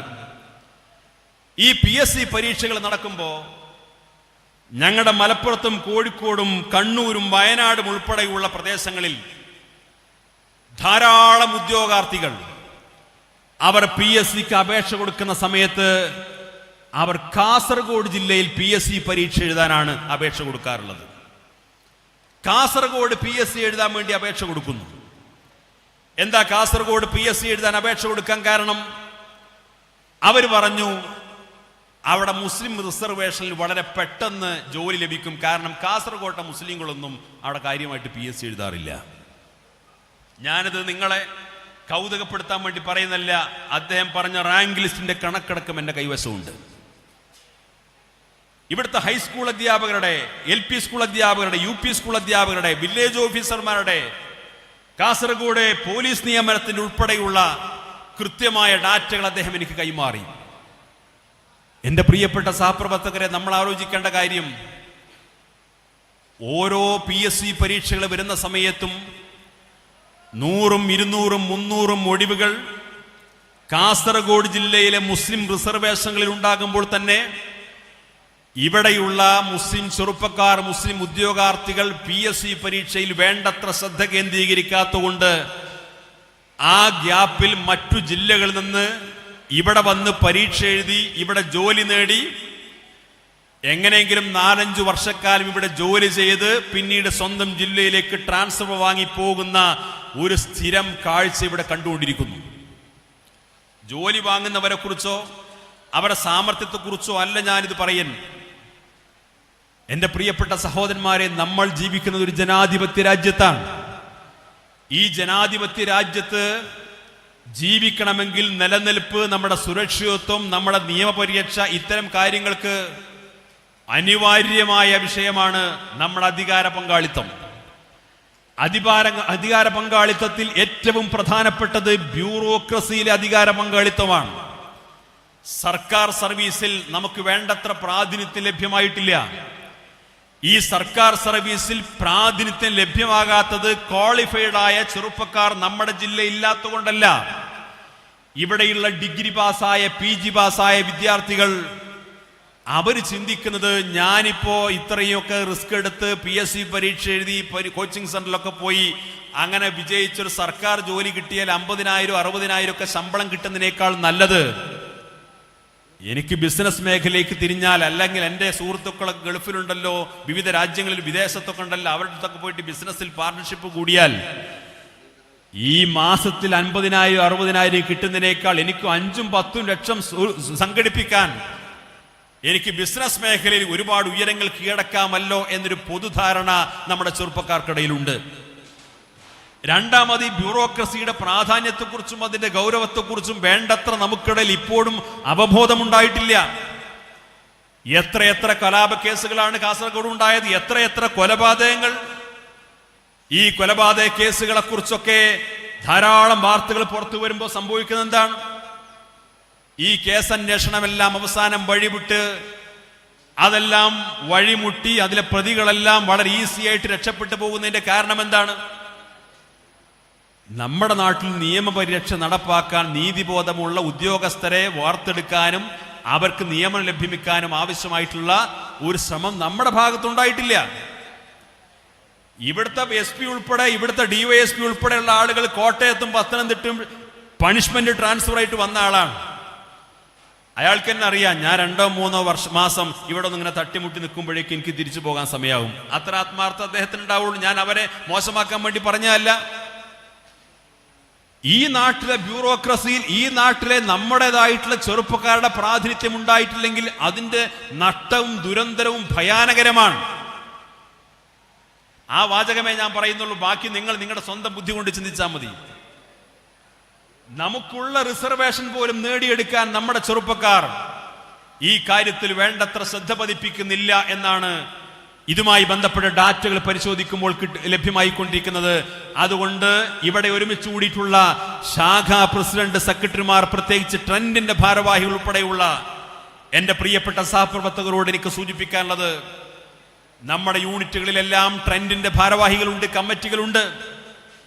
അവിടെ നിങ്ങൾ ചെയ്യേണ്ടത്, SKSFന്റെ ശാഖാ കമ്മിറ്റി ചെയ്യേണ്ടത് മഹല്ല് കമ്മിറ്റിയുമായിട്ട് സഹകരിച്ചുകൊണ്ട്, ഖത്തീബ് ഉസ്താദുമായിട്ട് സഹകരിച്ചുകൊണ്ട്, ആ നാട്ടിലെ സന്നദ്ധ പ്രവർത്തകരുമായിട്ട് സഹകരിച്ചുകൊണ്ട് അവിടെ SSLC പാസ്സായ, +2 പാസ്സായ, ഡിഗ്രി ക്വാളിഫൈഡ് ആയിട്ടുള്ള ആൺകുട്ടികളെയും പെൺകുട്ടികളെയും കണ്ടെത്തി PSCയുടെ ഓൺലൈൻ രജിസ്ട്രേഷൻ ചെയ്യിപ്പിക്കുകയും അവരെന്ത് കച്ചവടക്കാരാണെങ്കിലും, എന്ത് ജോലി ചെയ്യുന്നവരാണെങ്കിലും, എന്തും മറ്റു കാര്യങ്ങൾ ഏർപ്പെടുന്നവരാണെങ്കിലും അവരുടെ ജീവിതത്തിൽ ഒരു നിശ്ചിത സമയം ഈ PSC മത്സര പരീക്ഷകൾക്ക് വേണ്ടി മാറ്റിവെക്കാൻ, അതിൽ തൽപരരായിട്ടുള്ള ഒരു ടീമിനെ വളർത്തിയെടുക്കാൻ നമ്മൾ ശ്രമിക്കണം. നിങ്ങൾ ആലോചിച്ച് നോക്കൂ, ഓരോ മഹലിൽ നിന്നും മിനിമം 10 കുട്ടികളെയെങ്കിലും ഒരു വർഷം മത്സര പരീക്ഷ എഴുതിപ്പിക്കാൻ വേണ്ടിയിട്ടുള്ള ശ്രമങ്ങൾ നിങ്ങൾ നടത്തി നോക്കൂ. ഒരു ശാഖയിൽ എന്തായാലും 10 കുട്ടികളല്ലല്ലോ ഉണ്ടാവുക. 10 പേരെങ്കിലും ഒരു വർഷം മത്സര പരീക്ഷ എഴുതിപ്പിക്കുന്നതിന് വേണ്ടിയിട്ടുള്ള ശ്രമങ്ങൾ നിങ്ങൾ പങ്കാളികളായി നോക്കൂ. ഇതിന് സാമ്പത്തിക ചെലവില്ല. അവരേത് മേഖലയിൽ പഠിക്കുന്നവരോ ജോലി ചെയ്യുന്നവരാവട്ടെ, അവർക്കെല്ലാം ഒരു നിശ്ചിത സമയം ഇതിനു വേണ്ടി നീക്കിവെക്കാൻ പറ്റും. നമ്മുടെ ജില്ലയിലെ മുഴുവൻ ശാഖകളിൽ നിന്നും ഒരു വർഷം മിനിമം 10 പേരെങ്കിലും മത്സര പരീക്ഷകളിൽ പങ്കാളികളാകണം എന്ന താല്പര്യത്തോടുകൂടി നിങ്ങളത് കൃത്യമായി താഴെത്തട്ടിൽ നടപ്പിലാക്കാൻ ശ്രമിച്ചു നോക്ക്. 4-5 വർഷം കൊണ്ട് 100 കണക്കിന് സർക്കാർ ഉദ്യോഗസ്ഥന്മാരെ കാസർഗോഡ് ജില്ലയിലൂടെ നമുക്ക് വളർത്തിയെടുക്കാൻ സാധിക്കും. നമ്മൾ എത്ര പണക്കാരായിട്ടും, എത്ര സ്വാധീനമുള്ളവരെന്ന് അവകാശപ്പെട്ടിട്ടും, എത്ര വലിയ വലിയ പാരമ്പര്യത്തിന്റെ കഥ പറഞ്ഞിട്ടും ബ്യൂറോക്രസിയിൽ പ്രാതിനിധ്യമില്ലെങ്കിൽ നമ്മുടെ ഭാവി ദുരന്തപൂരിതമായിരിക്കും. നമ്മളത് കാണാതിരുന്നുകൂടാ. നമ്മൾ തിരിച്ചറിയേണ്ടത്, ഇതിനു വേണ്ടിയിട്ടാണ് SKSFന്റെ ട്രെൻഡ് പ്രവർത്തിക്കുന്നത്. ട്രെൻഡിന്റെ വിദ്യാഭ്യാസ അജണ്ട എന്ന് പറയുന്നത് അതാണ്. നമ്മൾ നേരത്തെ ഇതുമായി ബന്ധപ്പെട്ട പല നിർദ്ദേശങ്ങളും മറ്റൊക്കെ സമർപ്പിച്ചിരുന്നു. പലരും അതുമായി ബന്ധപ്പെട്ട ധാരാളം പ്രവർത്തനങ്ങൾ ചെയ്തുകൊണ്ടിരിക്കുന്നുണ്ട്. പക്ഷേ നമ്മൾക്കിവിടെ ലഭ്യമായ തസ്തികകൾ പോലും പൂർത്തീകരിക്കാൻ ഇവിടത്തെ വിദ്യാസമ്പന്നരായ ഉദ്യോഗാർത്ഥികൾ അതിനുവേണ്ടി പ്രവർത്തിക്കുന്നില്ല എന്ന് പറയുമ്പോൾ നമ്മൾ വളരെ പിറകിലാണ് എന്ന കാഴ്ചയാണ് നമ്മൾ കാണേണ്ടത്. ഇവിടെ നമ്മൾ അറിയേണ്ടത്, ഒരു ഭാഗത്ത് മുസ്ലിങ്ങളെല്ലാം വാരിക്കൂട്ടുന്നു, എല്ലാവരും കൈയടക്കുന്നു എന്ന് പറഞ്ഞ് കളവ് പ്രചരിപ്പിച്ചുകൊണ്ടേയിരിക്കുന്നു. ഇവിടെ വെള്ളാപ്പള്ളിയും കൂട്ടരും പ്രചരിപ്പിച്ചുകൊണ്ടിരിക്കുന്നതാണ് മുസ്ലിങ്ങൾ ഒന്നായിട്ട് വാരിക്കൂട്ടുകയാണ്. മലബാറിൽ നിന്നൊക്കെ, മലപ്പുറം നിന്നും കോഴിക്കോട് നിന്നൊക്കെ രാവിലെ തിരുവനന്തപുരത്തേക്ക് കയറി വൈകുന്നേരം ആകുമ്പോഴേക്ക് അവരെ കാര്യമൊക്കെ സാധിച്ചിട്ട് വൈകുന്നേരം രാത്രി തിരിച്ച് വീട്ടിലേക്ക് എത്തുന്നു. എല്ലാം മലബാറിലെ മുസ്ലിങ്ങൾ വാരിക്കൂരി കൊണ്ടുപോകുന്നു എന്നാ പ്രചരണം. സത്യത്തിൽ ഇവിടുത്തെ ക്രൈസ്തവ സമുദായം, ഞാൻ ആക്ഷേപിക്കാൻ വേണ്ടി പറയല്ല, ജനസംഖ്യാനുപാതത്തെക്കാൾ കൂടുതൽ പ്രാതിനിധ്യം അവർക്ക് സർക്കാർ സർവീസിലുണ്ട്. നായർ സമുദായത്തിന് ജനസംഖ്യാനുപാതത്തെക്കാൾ എത്രയോ ഇരട്ടി പ്രാതിനിധ്യം അവർ നേടിക്കഴിഞ്ഞു. ഈഴവ സമുദായം പിന്നാക്ക വിഭാഗമാണ്, പക്ഷേ ജനസംഖ്യാനുപാതിക പ്രാതിനിധ്യത്തെക്കാൾ കൂടുതൽ അവർക്ക് നേടാൻ സാധിച്ചു. എല്ലാ ന്യൂനപക്ഷങ്ങൾക്കും, എല്ലാ പിന്നാക്ക വിഭാഗങ്ങൾക്കും ജനസംഖ്യാനുപാതകമായ പ്രാതിനിധ്യത്തെക്കാൾ കൂടുതൽ മുമ്പിൽ അവിടെ നിന്നുണ്ടു. എല്ലാം ഉണ്ട്, എല്ലാം നേടി എന്ന് അവകാശപ്പെടുന്ന കേരളത്തിലെ മുസ്ലിങ്ങളുടെ സർക്കാർ സർവീസിലെ പ്രാതിനിധ്യമോ ജനസംഖ്യാനുപാതികമായ പ്രാതിനിധ്യത്തിന്റെ പകുതി പോലും ഇപ്പോഴും നമുക്ക് ലഭ്യമായിട്ടില്ല എന്നാണ് ഈ അടുത്ത ഏതാനും മാസങ്ങൾക്ക് മുമ്പ് നിയമസഭയിൽ സമർപ്പിക്കപ്പെട്ട ഉബൈദുള്ള സാഹിബ് MLA ചോദ്യത്തിന് മറുപടിയായിട്ട് അവിടെ ലഭിച്ച നിയമസഭാ രേഖ പറയുന്നത്. അതിന്റെ അർത്ഥം എന്താണ്? ഇവിടെ കൂടിയിട്ടുള്ള ചെറുപ്പക്കാർ, വിദ്യാർത്ഥികൾ, രക്ഷിതാക്കൾ ഗൗരവത്തിൽ ചിന്തിക്കേണ്ടത്, നമ്മുടെ നാട്ടിൽ, നമ്മുടെ കുടുംബത്തിൽ, നമ്മുടെ ഒരു വീട്ടിൽ ചെറുപ്പക്കാരൻ വളർന്നു വരുമ്പോ അവൻ എങ്ങനെയെങ്കിലും പണം സമ്പാദിക്കണം എന്ന ലക്ഷ്യത്തിലൂടെയാണ് മുന്നോട്ട് പോകുന്നത്.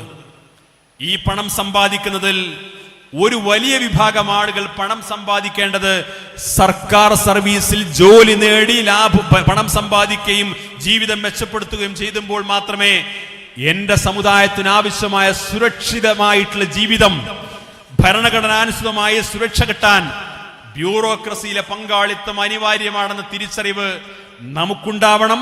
സംഘടനാ പ്രവർത്തകരായ നമുക്കതിൽ നല്ല അവബോധമുണ്ടാകണം.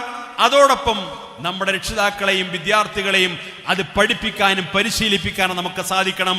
നമ്മുടെ മഹല്ല് ഖത്തീബുമാർക്ക് അതിനെക്കുറിച്ച് കൃത്യമായ ധാരണ ഉണ്ടാക്കി കൊടുക്കണം. വെള്ളിയാഴ്ച പള്ളി മെഹ്റാബിൽ വെച്ചുകൊണ്ട് അവർ ഉത്ബോധനം നടത്തുമ്പോൾ ഈ കാര്യം നാട്ടിലെ രക്ഷിതാക്കളെയും വിദ്യാർത്ഥികളെയും ബോധ്യപ്പെടുത്താൻ ആവശ്യമായ ഇടപെടൽ നടത്താൻ ശാഖ SKSMന്റെ ഭാരവാഹികൾ മുന്നിട്ടിറങ്ങണം എന്ന് സാന്ദർഭികമായി ഞാൻ സൂചിപ്പിക്കുകയാണ്.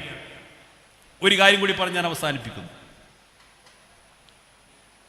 ഇതേപോലെ വിദ്യാഭ്യാസ രംഗത്ത് നമ്മൾ ഈ ഉത്തരവാദിത്വം നിർവഹിക്കുമ്പോൾ തന്നെ ഞാൻ തുടക്കത്തിൽ സൂചിപ്പിച്ചതുപോലെ ആദർശപരമായ കാര്യങ്ങളിൽ പുതിയ ചില രീതികളും നീക്കങ്ങളും നമ്മുടെ സമൂഹത്തിൽ വന്നുകൊണ്ടിരിക്കുകയാണ്. പുതിയ നീക്കങ്ങൾ എന്ന് പറഞ്ഞാൽ, പുതിയ രീതികൾ എന്ന് പറഞ്ഞാൽ ഇന്നത്തെ സാങ്കേതിക വിദ്യകളുടെയും പുതിയ സാഹചര്യങ്ങളുടെയും ഫലം കൂടിയാണ്. നമ്മുടെ ഒരു ഗ്രാമപ്രദേശത്ത് ഏതെങ്കിലും ബിദഈ പ്രസ്ഥാനത്തിന്റെ പ്രഭാഷകന് വന്ന് പ്രസംഗിച്ചാൽ ആ ഗ്രാമപ്രദേശത്ത് ആ പ്രസംഗം കേട്ട ആളുകൾക്കിടയിൽ ചെറിയ ആശയക്കുഴപ്പങ്ങളൊക്കെ ഉണ്ടാകും. അപ്പൊ നമ്മൾ എന്ത് ചെയ്യും? അവിടുത്തെ കാരണവന്മാർ, ഉസ്താദുമാരെ കൂടിയിട്ട് കുറച്ച് ആളുകൾക്കിടയിൽ ഒരു ഒസ്വാസം ഉണ്ടായിട്ടുണ്ട്, അതുകൊണ്ട് അതൊന്ന് തീർത്തു കൊടുക്കുന്ന രീതിയിൽ നല്ലൊരു വിശദീകരണം നടത്തിയിട്ട് ആ വിഷയം പരിഹരിക്കണം. അപ്പൊ സ്വാഭാവികമായിട്ടും അവിടെ ഏത് ആശയപ്രചാരകനാണോ വന്ന് അവിടെ ആളുകൾക്കിടയിൽ ആശയക്കുഴപ്പം ഉണ്ടാക്കിയത്, ആ ആശയക്കുഴപ്പം ദൂരീകരിക്കാൻ ആവശ്യമായ മാന്യമായ ഒരു വിശദീകരണ പ്രഭാഷണം നമ്മൾ സംഘടിപ്പിക്കുന്നതോടുകൂടി ആ വിഷയം അവിടെ അവസാനിച്ചു. ഒരുപക്ഷെ 1-2 തവണ ഒരുപക്ഷെ മറുപടി പ്രസംഗങ്ങളൊക്കെ ഉണ്ടാവാം. ആര് മറുപടി പറഞ്ഞാലും പ്രമാണത്തിന് അനുസൃതമായിട്ട് കാര്യങ്ങൾ ദീനിനെ വിശദീകരിക്കുന്ന ഒരു സംവിധാനം എന്ന രീതിയിൽ നമുക്കതിനെ വളരെ ഫലപ്രദമായിട്ട് പ്രതിരോധിക്കാൻ സാധിക്കും. അത്തരം ആളുകൾക്ക് ഒരിക്കലും മഹല്ല് തലങ്ങളിൽ സ്വാധീനമുണ്ടാക്കാൻ സാധിക്കാറില്ല. അതുകൊണ്ടാണ് ഇത്രയും നൂറുകണക്കിന് വർഷം അല്ലെങ്കിൽ പതിറ്റാണ്ടുകളോളം ബിദഈ പ്രസ്ഥാനങ്ങളെല്ലാം പ്രവർത്തിച്ചിട്ടും ഇന്നും കേരളത്തിലെ മുസ്ലിം സമൂഹത്തിനിടയിൽ അവർക്ക് വേണ്ടത്ര സ്വാധീനം നേടാൻ സാധിച്ചിട്ടില്ല. ഇങ്ങനെ സ്വാധീനം നേടാൻ സാധിക്കാത്തൊരു ഘട്ടം വന്നപ്പോഴാണ് അവർ പുതിയ ചില തന്ത്രങ്ങളുമായിട്ട് കടന്നു വരുന്നു. നമ്മൾ ആലോചിക്കുന്നത് ഈ പുതിയ തന്ത്രങ്ങളുമായിട്ട് കടന്നു വരുന്നത് ഏത് കാലത്താണ്? ഈ ബിദഈ പ്രസ്ഥാനങ്ങളുടെ പൊയ്മുഖം, അവരുടെ തനിനിറം എന്താണ്, അവരുടെ ആദർശത്തിൽ അപകടകരമായ വാദങ്ങളെന്ന് മുസ്ലിങ്ങൾ മാത്രമല്ല, സുന്നികൾ മാത്രമല്ല, സഹോദര സമുദായത്തിൽപ്പെട്ട ലോകത്തെ അറിയപ്പെട്ട മാധ്യമ പ്രവർത്തകരും ഗവേഷകരും അടക്കം തിരിച്ചറിയുകയും അത് ലോകത്തോട് പറയുകയും ചെയ്ത ഒരു കാലത്താണ്. കേരളത്തിലെ മുജാഹിദ് പ്രസ്ഥാനം എന്നൊക്കെ പറഞ്ഞാൽ നമുക്കിടയിൽ ആദ്യം ചർച്ച ചെയ്യപ്പെട്ടിരുന്ന കാര്യം എന്താണ്? അവരൊരു പുതിയ തൗഹീദ് പറയും, അവരെല്ലാവരും സുന്നികളൊക്കെ ശിർക്ക് ചെയ്യുന്നവരാണെന്ന് ആരോപിക്കും, സ്ത്രീകളെ പള്ളിയിലേക്ക് കൊണ്ടുപോകും. അങ്ങനെയുള്ള സുന്നി ആചാരങ്ങളൊക്കെ മോശമായി ചിത്രീകരിക്കുന്നൊരു വിഭാഗം അന്ധവിശ്വാസത്തിനും അനാചാരത്തിനും ജീർണതകൾക്കുമെതിരെ ശക്തമായി പടപൊരുതുന്ന ആളുകളായിട്ടാണ് ബിദഈ പ്രസ്ഥാനങ്ങളെ പൊതുവായി ആളുകൾ കണ്ടിരുന്നത്. അവർ പൊതുസമൂഹത്തിനിടയിൽ അവരെങ്ങനെയാണ് പരിചയപ്പെടുത്താൻ ശ്രമിച്ചത്? ഞങ്ങൾ കേരളത്തിലെ മുസ്ലിങ്ങൾക്കിടയിലെ നവോത്ഥാനത്തിന് നേതൃത്വം കൊടുക്കുന്ന ആളുകളാണ്. എന്താ കാരണം?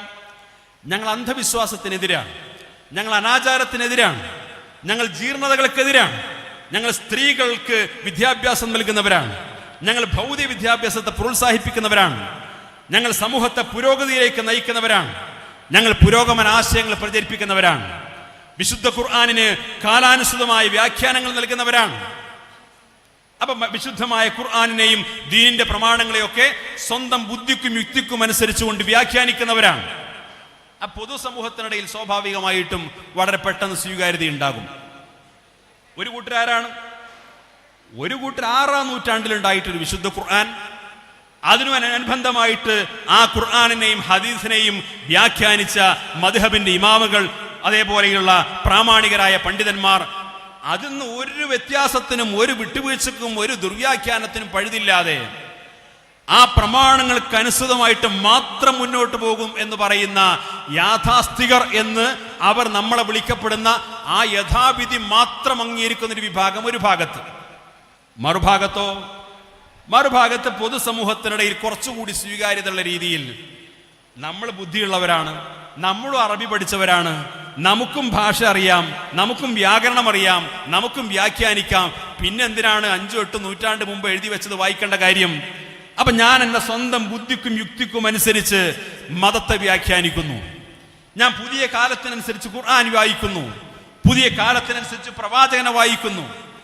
അപ്പൊ സ്വാഭാവികമായിട്ട് പുതിയ സമൂഹത്തിൽ നവോത്ഥാന പ്രസ്ഥാനക്കാർ ഒരു ഭാഗത്ത് മനുഷ്യൻ അവന്റെ ദൈവവിശ്വാസത്തെയോ മതപ്രമാണങ്ങളെയോ മതവിശ്വാസത്തെയോ ഒക്കെ മാറ്റിവെച്ചുകൊണ്ട് മനുഷ്യന് ലഭ്യമായിട്ടുള്ള ബുദ്ധി കൊണ്ട് അവന്റെ ജീവിതത്തിന്റെ വഴികൾ തെരഞ്ഞെടുക്കണമെന്ന് പറയുന്ന സ്വന്തം ബുദ്ധി കൊണ്ട് മാത്രം, യുക്തി കൊണ്ട് മാത്രം കാര്യങ്ങൾ തീരുമാനിക്കുന്ന യുക്തിവാദം ഒരു ഭാഗത്ത്.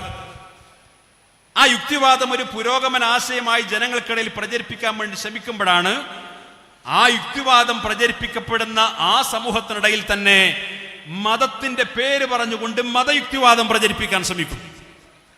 ഒന്ന് യുക്തിവാദം, മറ്റൊന്ന് മതയുക്തിവാദം. പക്ഷേ ഈ മതയുക്തിവാദം പ്രചരിപ്പിക്കപ്പെടുന്ന ഈ ബിദഈ പ്രസ്ഥാനങ്ങളെല്ലാം കടന്നു വന്നപ്പോ അവരുണ്ടാക്കിയ പൊല്ലാപ്പും പ്രശ്നങ്ങളൊക്കെ സമുദായത്തിനകത്തു മാത്രമായിരുന്നു.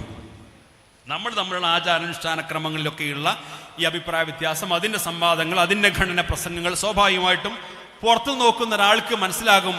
മുസ്ലിങ്ങൾക്കിടയിൽ ഒരുപാട് അവാന്തര വിഭാഗങ്ങളുണ്ട്. അവരിങ്ങനെ സുന്നി, മുജാഹിദ്, ജമാഅത്ത്, തബ്ലീഗ് എന്നൊക്കെ പറഞ്ഞ ഒരുപാട് ഗ്രൂപ്പുകളുണ്ട്. അവർക്കിടയിൽ ആചാരപരമായ കാര്യത്തിലൊക്കെ അഭിപ്രായ വ്യത്യാസമുണ്ട്. അതുകൊണ്ട് അവർക്ക് വ്യത്യസ്തമായ പള്ളികൾ, വ്യത്യസ്തമായ പരിപാടികൾ എന്നൊക്കെ മനസ്സിലാക്കുക ആളുകൾ. പൊതുസമൂഹത്തിനിടയിൽ അവര് ഒരു നവോത്ഥാന പ്രസ്ഥാനത്തിന്റെ ആളുകൾ, സമൂഹത്തിൽ വലിയ പരിഷ്കാരത്തിന്റെയും പരിഷ്കൃത സമൂഹത്തിനനുസൃതമായി ഇസ്ലാമിനെ വ്യാഖ്യാനിക്കുന്ന വലിയ നല്ല പിള്ള ചമഞ്ഞുന്ന ആളുകളായിട്ട് മാറി. അതിനിടയിലാണ് ഏതാനും വർഷങ്ങൾ ലോകത്തിന്റെ മുമ്പിൽ ISIS പോലെയുള്ള തീവ്രവാദ പ്രസ്ഥാനങ്ങൾ പരസ്യമായി കടന്നു വന്നു. ISIS പോലെയുള്ള തീവ്രവാദ സംഘടനകൾ കടന്നു വന്നു എന്ന് മാത്രമല്ല, ഈ കാസർഗോഡ് ജില്ലയിലെ പടന്നയിൽ നിന്നടക്കം ആളുകൾ കൂടി തീരുമാനിച്ചു, ഈ കാസർഗോഡും പടന്നയിലൊന്നും ജീവിച്ചാൽ യഥാർത്ഥ മുസ്ലിമായിട്ട് ജീവിക്കാൻ കഴിയില്ല. അതുകൊണ്ട് നമ്മൾ എത്രയും പെട്ടെന്ന് ഇവിടുന്ന് വിസയും പാസ്പോർട്ടും എടുത്തിട്ട് ഹിജറ പോകണം. കാരണം എന്താണ്? യഥാർത്ഥ മുസ്ലിമായി ജീവിച്ചു മരിക്കണമെന്നുണ്ടെങ്കിൽ ഹിന്ദുക്കളും മുസ്ലിങ്ങളും ക്രിസ്ത്യാനികളും മതമുള്ളവരും മതമില്ലാത്തവരും ഒരുമിച്ച് ജീവിക്കുന്ന നാട്ടിലൊന്നും ജീവിച്ചാൽ പറ്റില്ല. അതുകൊണ്ട് ദമ്മാജ് പോലെയുള്ള പ്രദേശങ്ങളിൽ പോയിട്ട് ശുദ്ധ മുസ്ലിമായിട്ട് ജീവിച്ച് അങ്ങനെ മരിക്കണം. കേരളത്തിൽ നിന്ന് പോലും ഹിജറ പോകുന്ന സാഹചര്യം ഉണ്ടായില്ലേ? ISIS പോലെയുള്ള പ്രസ്ഥാനം രൂപപ്പെട്ടു. ലോകത്ത് പലപ്പോഴും അതിന്റെ നേതൃത്വത്തിൽ വലിയ അക്രമങ്ങളും സ്ഫോടനങ്ങളും ഉണ്ടായി. വലിയ എത്രയോ ആളുകൾ കൊല ചെയ്യപ്പെടുന്ന സാഹചര്യം ഉണ്ടായി. എത്രയോ മക്ബറകൾ ഇടിച്ച് നിരപ്പാക്കുന്ന സാഹചര്യം ഉണ്ടായി. വലിയ വലിയ ഷേഖുമാരുടെ മദ്ഹബിന്റെ ഇമാമങ്ങളുടെ മക്ബറകൾ IS തീവ്രവാദികൾ ഇടിച്ചു നിരപ്പാക്കുന്ന സാഹചര്യം ഉണ്ടായി. അപ്പോഴാണ് ലോകത്തുള്ള നൂറുകണക്കിന് പണ്ഡിതന്മാർ, ഒരു രാജ്യത്തല്ല വ്യത്യസ്ത രാജ്യങ്ങളിലുള്ള നൂറുകണക്കിന് ഇസ്ലാമിക പണ്ഡിതന്മാർ ISIS-മായി ബന്ധപ്പെട്ട പ്രവർത്തനങ്ങൾ നിരീക്ഷിച്ചുകൊണ്ട് അവർ ഒന്നിച്ച് ലോകത്തിന് മുമ്പിൽ പ്രഖ്യാപിച്ചു, ISIS-മായി ഇസ്ലാമിക് സ്റ്റേറ്റുമായി ഇസ്ലാമിന് ബന്ധമില്ല, അത് ഇസ്ലാമിക പ്രമാണങ്ങൾക്ക് വിരുദ്ധമാണ് എന്ന് പരസ്യമായി പ്രഖ്യാപിച്ചു. പക്ഷെ ഇവരുടെ അക്രമങ്ങൾ, ഇവർ നടത്തുന്ന സ്ഫോടനങ്ങൾ ലോകത്തുടനീളം വ്യാപിച്ചപ്പോൾ സ്വാഭാവികമായിട്ടും വിവിധ ഏജൻസികൾ, മാധ്യമ പ്രവർത്തകർ, സാമൂഹ്യ നിരീക്ഷകന്മാർ ഇതിനെക്കുറിച്ചൊക്കെ വലിയ അന്വേഷണങ്ങളും ഗവേഷണങ്ങളും നടത്തുക. ISIS വഹാബിസമാണ്. സമസ്ത മുഷാവറബാസാക്കിയതല്ല. ലോകത്തുള്ള ആധികാരിക പണ്ഡിതന്മാർ, പണ്ഡിത സഭകൾ, മാധ്യമ പ്രവർത്തകർ, സാമൂഹിക നിരീക്ഷകന്മാർ, എത്രയോ ഗവേഷകന്മാർ ഈ സത്യത്തിൽ വേണ്ടത്ര ചർച്ചയാക്കപ്പെട്ടിരുന്നില്ല. ഇത് വന്നപ്പോഴാണ് ISIS എന്ന് പറയുന്ന ഭീകര സംഘടനയുടെ അപകടകരമായ ആശയങ്ങളെക്കുറിച്ച് ഈ സമൂഹത്തിൽ കൃത്യമായ ധാരണയുണ്ടായി. ആ ആശയത്തിന്റെ പിന്നിൽ അവർക്ക് പ്രചോദകമായി വർത്തിച്ചത് വഹാബിസമാണ് എന്ന് ലോകം തിരിച്ചറിഞ്ഞു. വഹാബിസമാണെന്ന് ലോകം തിരിച്ചറിഞ്ഞു. എന്താണ് ഇതിന്റെ അടിസ്ഥാനപരമായ സ്വഭാവം? പരമത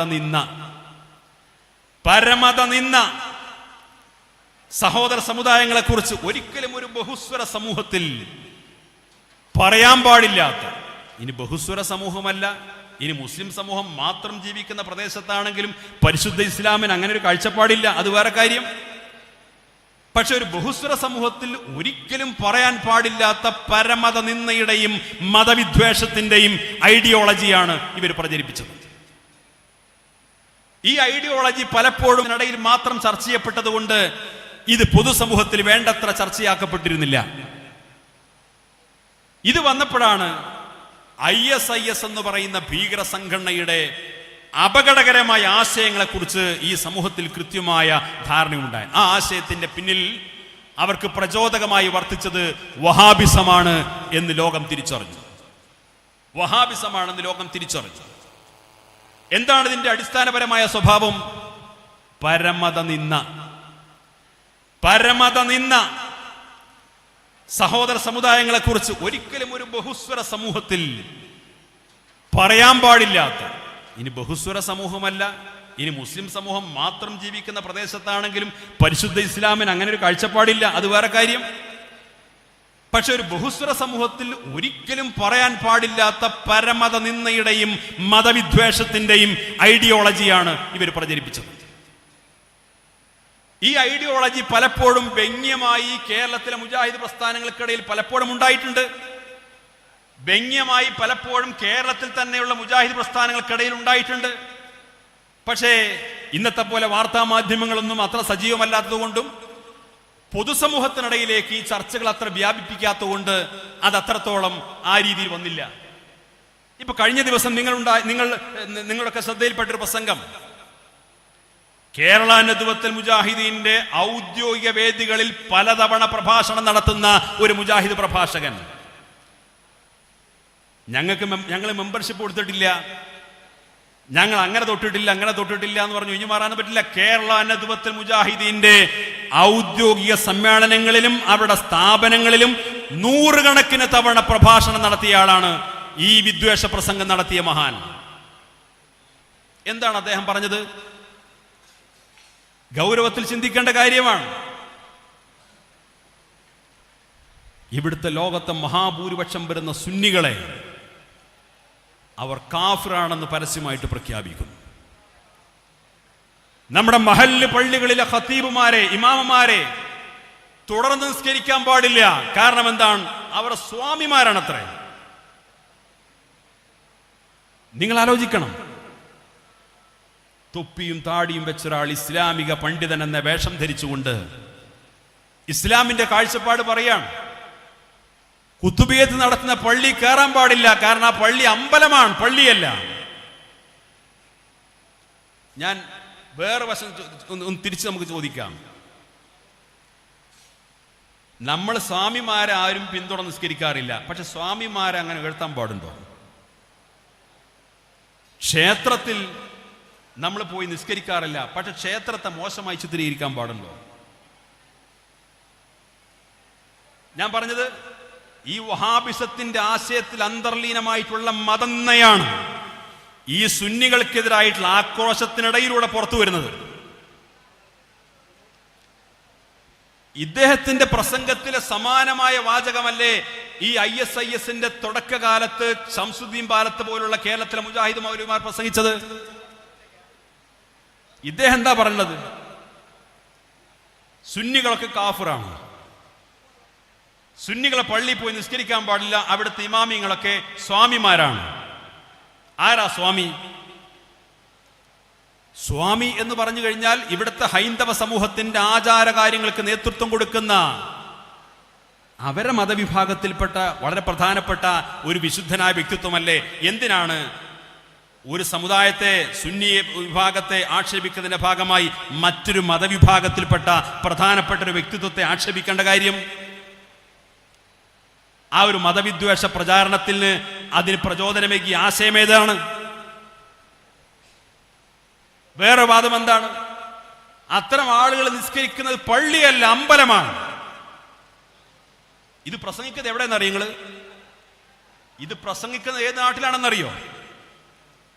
വെള്ളപ്പൊക്കം ഉണ്ടായപ്പോ, പ്രളയമുണ്ടായപ്പോ, ഉരുൾപൊട്ടലുണ്ടായപ്പോ, ഭൂമി കുലുക്കുണ്ടായപ്പോ, നൂറുകണക്കിന് ആളുകൾ മരണപ്പെട്ടപ്പോ, ആയിരക്കണക്കിന് ആളുകൾ അഭയാർത്ഥി ക്യാമ്പുകൾ കഴിഞ്ഞുകൂടിയപ്പോ ഇവിടുത്തെ പള്ളികളിൽ സഹോദര സമുദായത്തിൽപ്പെട്ട ആളുകൾ വന്ന് വിശ്രമിച്ചിട്ടുണ്ട്. ഇവിടുത്തെ മദ്രസകളിൽ സഹോദര സമുദായത്തിൽപ്പെട്ട ആണുങ്ങളും പെണ്ണുങ്ങളും വന്ന് കിടന്നുറങ്ങിയിട്ടുണ്ട്, അഭയകേന്ദ്രമായിട്ടുണ്ട്. ക്രൈസ്തവ ചർച്ചകളിൽ പോയിട്ട് മുസ്ലിം സഹോദരന്മാർക്ക് നിസ്കരിക്കാൻ സൗകര്യം ചെയ്തു കൊടുത്ത നാട്, ക്ഷേത്രത്തിന്റെ ഉടമസ്ഥതയിലുള്ള ഓഡിറ്റോറിയങ്ങളിലും കെട്ടിടങ്ങളിലും മുസ്ലിങ്ങൾക്കും ക്രിസ്ത്യാനികൾക്കും അഭയം കൊടുത്ത നാട്. ഇങ്ങനെ മതത്തിന്റെ പേരിൽ ആര് വിഭാഗീയത ഉണ്ടാക്കിയാലും അതിനൊന്നും ഉൾക്കൊള്ളാൻ തയ്യാറല്ലാത്ത ഒരു നാട്ടിൽ ആശയപരമായ വിരോധത്തിന്റെ പേരിൽ സുന്നി വിഭാഗത്തെ ആക്ഷേപിക്കുമ്പോൾ അതിന്റെ മറവിലൂടെ ഈ പുറത്തു വരുന്ന മതനിന്ദയുണ്ടല്ലോ, ആ മതനിന്ദയാണ് വഹാബിസത്തിന്റെ ഭീകരവാദം. അതങ്ങനെ 2 മിനിറ്റ് ക്ലിപ്പല്ലേ, നമ്മളിപ്പോ തൽക്കാലം മിണ്ടാതിരിക്കുക എന്ന് പറഞ്ഞാൽ ആശ്വസിപ്പിച്ചുകൊണ്ടൊന്നും കാര്യമില്ല. ഈ അപകടകരമായ ആശയത്തെ ഈ സമൂഹത്തിന് മുമ്പിൽ ഇനി ആരെങ്കിലും ബോധ്യപ്പെടാനുണ്ടെങ്കിൽ ബാക്കിയുള്ളവരെയും കൂടി ബോധ്യപ്പെടുത്തുക എന്നുള്ളതാണ് നമ്മുടെ ഉത്തരവാദിത്വം. ഇതൊരു അബദ്ധത്തിൽ വന്ന പ്രസംഗമൊന്നുമല്ല, ഇത് ഇവരുടെ അടിസ്ഥാനപരമായ ആശയമാണ്. ഞാൻ പറഞ്ഞല്ലോ, ഈ കാഫിർ പ്രയോഗത്തിന് സമാനമായ മറ്റൊരു പ്രസംഗമായിരുന്നു ഏതാനും വർഷങ്ങൾക്ക് മുമ്പ് ശംസുദ്ദീൻ ബാലത്ത് ഇവിടെ നടത്തിയത്. എന്താ അദ്ദേഹം പറഞ്ഞത്? അമുസ്ലിങ്ങളുടെ കടയിൽ പോയി സാധനങ്ങൾ വാങ്ങാൻ പാടില്ല, അമുസ്ലിങ്ങളുടെ വാഹനങ്ങൾ വാടകയ്ക്ക് വിളിക്കാൻ പാടില്ല. നമ്മൾ വീട് അടച്ചു പൂട്ടി വാതിലൊക്കെ പൂട്ടിയിട്ട് ഭാര്യയും മക്കളും കല്യാണത്തിന് പോകുമ്പോൾ സ്വാഭാവികമായിട്ടും നമ്മൾ വീടിന്റെ ചാവി തൊട്ടടുത്ത വീട്ടിൽ കൊടുക്കും.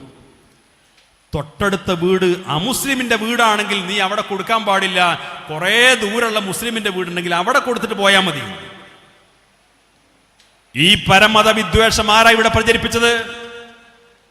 കേരളത്തിൽ ഈ വിവാദ പ്രസംഗം നടത്തി ഈ രീതിയിലുള്ള ആശയങ്ങൾ ഇവിടെ പ്രചരിപ്പിച്ചത് ആരാണ്? കേരളത്തിലെ മുജാഹിദ് മൗലവിമാരല്ലേ? ഈ മുജാഹിദ് വിഭാഗത്തിന്റെ ഏറ്റവും വലിയ തലതൊട്ടപ്പനാണ് KM മൗലവി. ഈ KM മൗലവിയാണ് സൗദി രാജാവിന് ഔദ്യോഗികമായിട്ട് കത്തെഴുതിയത്. കേരളത്തിൽ നിന്ന് കുറെ ക്രിസ്ത്യൻ സഹോദരന്മാർ ജോലി തേടി വരുന്നുണ്ട് കേട്ടോ സൗദി അറേബ്യയിലേക്ക്, നിങ്ങൾ അവർക്ക് ജോലി കൊടുക്കാൻ പാടില്ല. ഈ മൗലവിന്റെ കൂടെ എന്ത് ബോബനും മോളിയും കളിപ്പിച്ചിട്ട് കാര്യമില്ല, സലഫിസത്തെ വെളിപ്പിച്ചെടുക്കാൻ ആരെയും സമ്മതിക്കൂല. ഇപ്പൊ ബോംബനും മോളിയും കളി തുടങ്ങിയിട്ടുണ്ട്, തങ്ങളും മൊയ്ലിയരും തങ്ങളും. ഇതുകൊണ്ടൊന്നും സലഫിസത്തെ വെളിപ്പിച്ചെടുക്കാൻ കഴിയില്ല. കേരളത്തിൽ പരമത നിന്ന വഹാബിസത്തിന്റെ പരമത നിന്നക്ക് തുടക്കം കുറിച്ചയാളാണ് KM മൗലവി.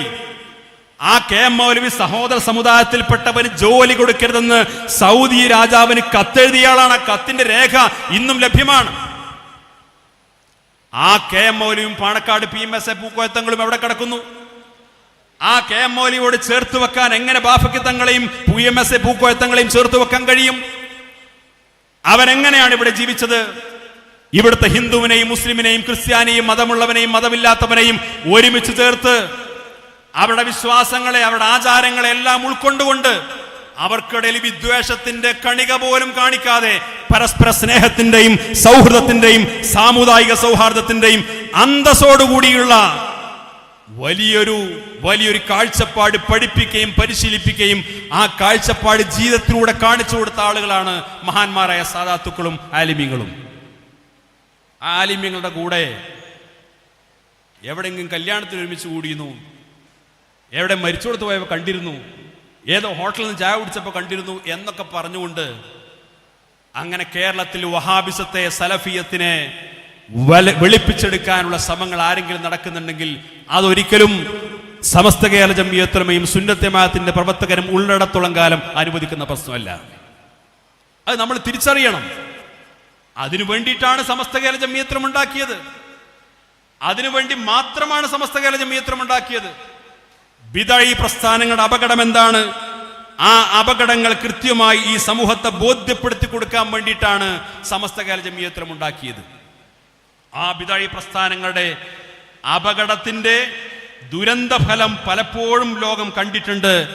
അതുകൊണ്ടാണ് സമസ്ത കേരള ജംഇയ്യത്തുൽ ഉലമ ഇത്തരം വിഭാഗങ്ങളുമായിട്ടൊക്കെ ഒരു തുല്യ അകലം പാലിക്കണം എന്ന കാഴ്ചപ്പാട് ഈ സമൂഹത്തിന് മുമ്പിൽ പുലർത്താൻ കാരണം. 2 ദിവസം മുമ്പാണ് UK-യിൽ 3 പേർ കൊല ചെയ്യപ്പെട്ടു. UK-യിൽ 3 പേർ കത്തിക്കുത്തേറ്റ് കൊല ചെയ്യപ്പെട്ടു.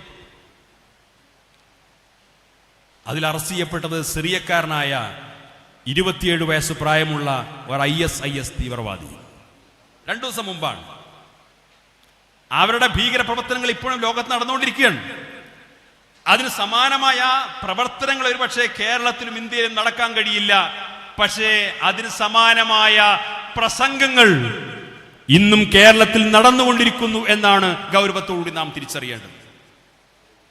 ഒരു കാര്യം കൂടി സൂചിപ്പിച്ച് ഞാൻ അവസാനിപ്പിക്കാം. നിങ്ങളുടെ ചിന്തക്ക് വേണ്ടി പറയാണ്.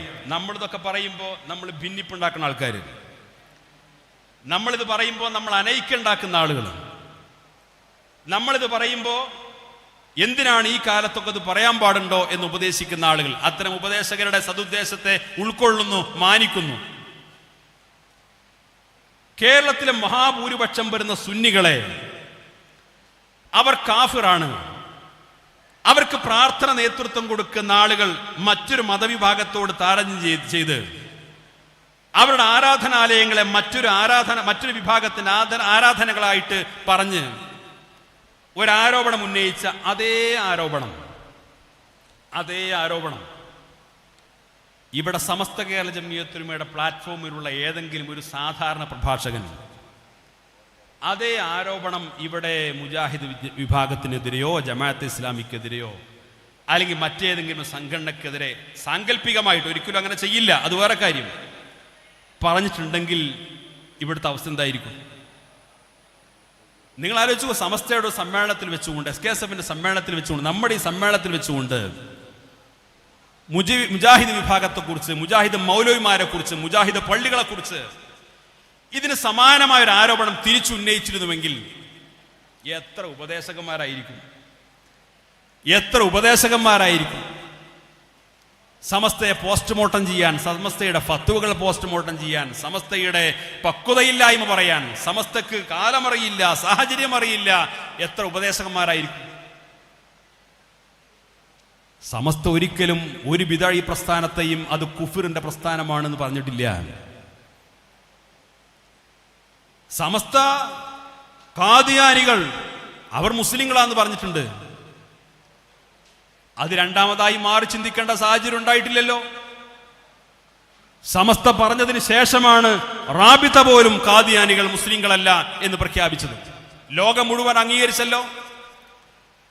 സമസ്തക്ക് അങ്ങനെ കാഫിറാക്കണ പരിപാടിയൊന്നുമില്ല. പക്ഷെ സമസ്ത ഏതെങ്കിലും കാലത്ത് ഏതെങ്കിലും ഒരു ആശയത്തെ ചൂണ്ടിക്കാണിച്ചുകൊണ്ട് അവർ മുസ്ലിങ്ങളല്ല എന്ന് പറഞ്ഞിട്ടുണ്ടെങ്കിൽ ഈ നിമിഷം വരെ അവിടെ അടിയുറച്ചു നിന്നിട്ടുണ്ട്.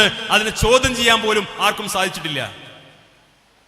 മഹാനായ ശൈഖുനാ ശംസുൽ ഉലമ ഒരിക്കൽ പട്ടിക്കാട് ജാമിഅ നൂരിയ അറബിക് കോളേജിൽ അവിടെ ദർസ് നടത്തിയിരുന്ന കാലം ശംസുൽ ഉലമയുടെ ക്ലാസ്സിൽ പഠിച്ചുകൊണ്ടിരിക്കുന്ന ഒരു കുട്ടി,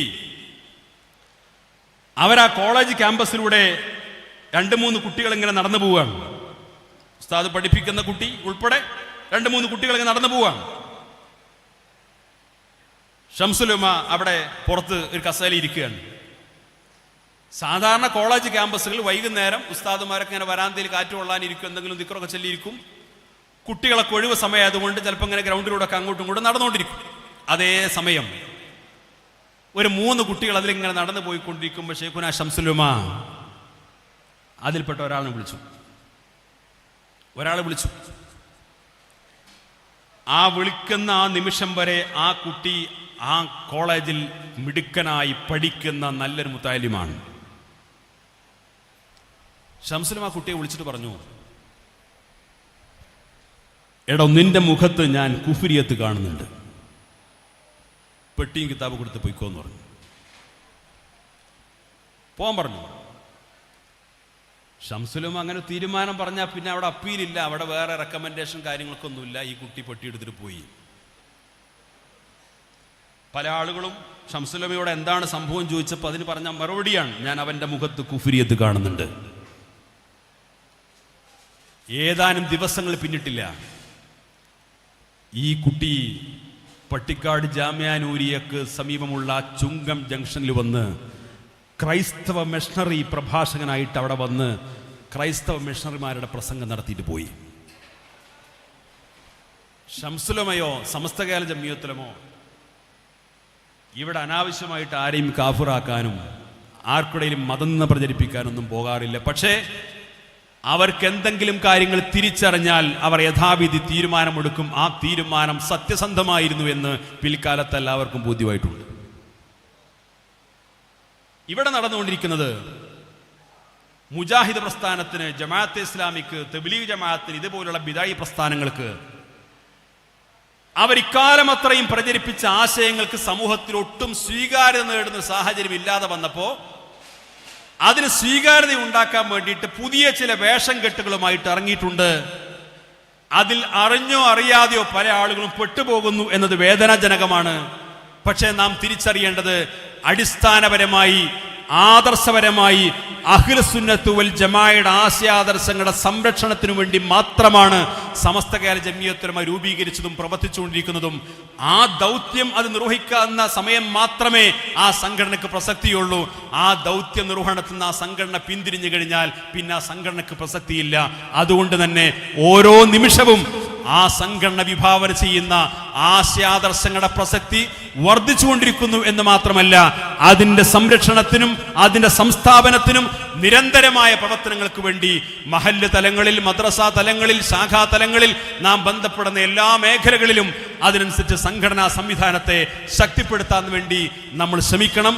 വലിയ തോതിൽ തെറ്റിദ്ധാരണ ഉണ്ടാക്കാനും നമുക്കിടയിൽ ആശയക്കുഴപ്പം ഉണ്ടാക്കാനും നമുക്കിടയിൽ പരസ്പര വിദ്വേഷം ഉണ്ടാക്കാനും പരസ്പരം സംശയം ഉന്നയിക്കാനൊക്കെയുള്ള ശ്രമങ്ങൾ പലരും നടത്തിക്കൊണ്ടിരിക്കുന്നുണ്ട് എന്ന് തിരിച്ചറിയുകയും എന്ത് കേട്ടാലും എന്ത് വായിക്കേണ്ടി വന്നാലും ഏത് ചർച്ചകൾ നടക്കുന്ന ഘട്ടം വന്നു കഴിഞ്ഞാലും ഇക്കാര്യങ്ങളിലെല്ലാം എന്താണ് നേതൃത്വം എടുത്ത തീരുമാനം എന്ന് അന്വേഷിക്കുകയും ആ നേതൃത്വത്തിന്റെ ആഹ്വാനങ്ങൾക്കും തീരുമാനങ്ങൾക്കും അനുസരിച്ച് മാത്രം മുന്നോട്ട് പോകുന്ന അച്ചടക്കമുള്ള അനുസരണയുള്ള സമസ്തയുടെ യഥാർത്ഥ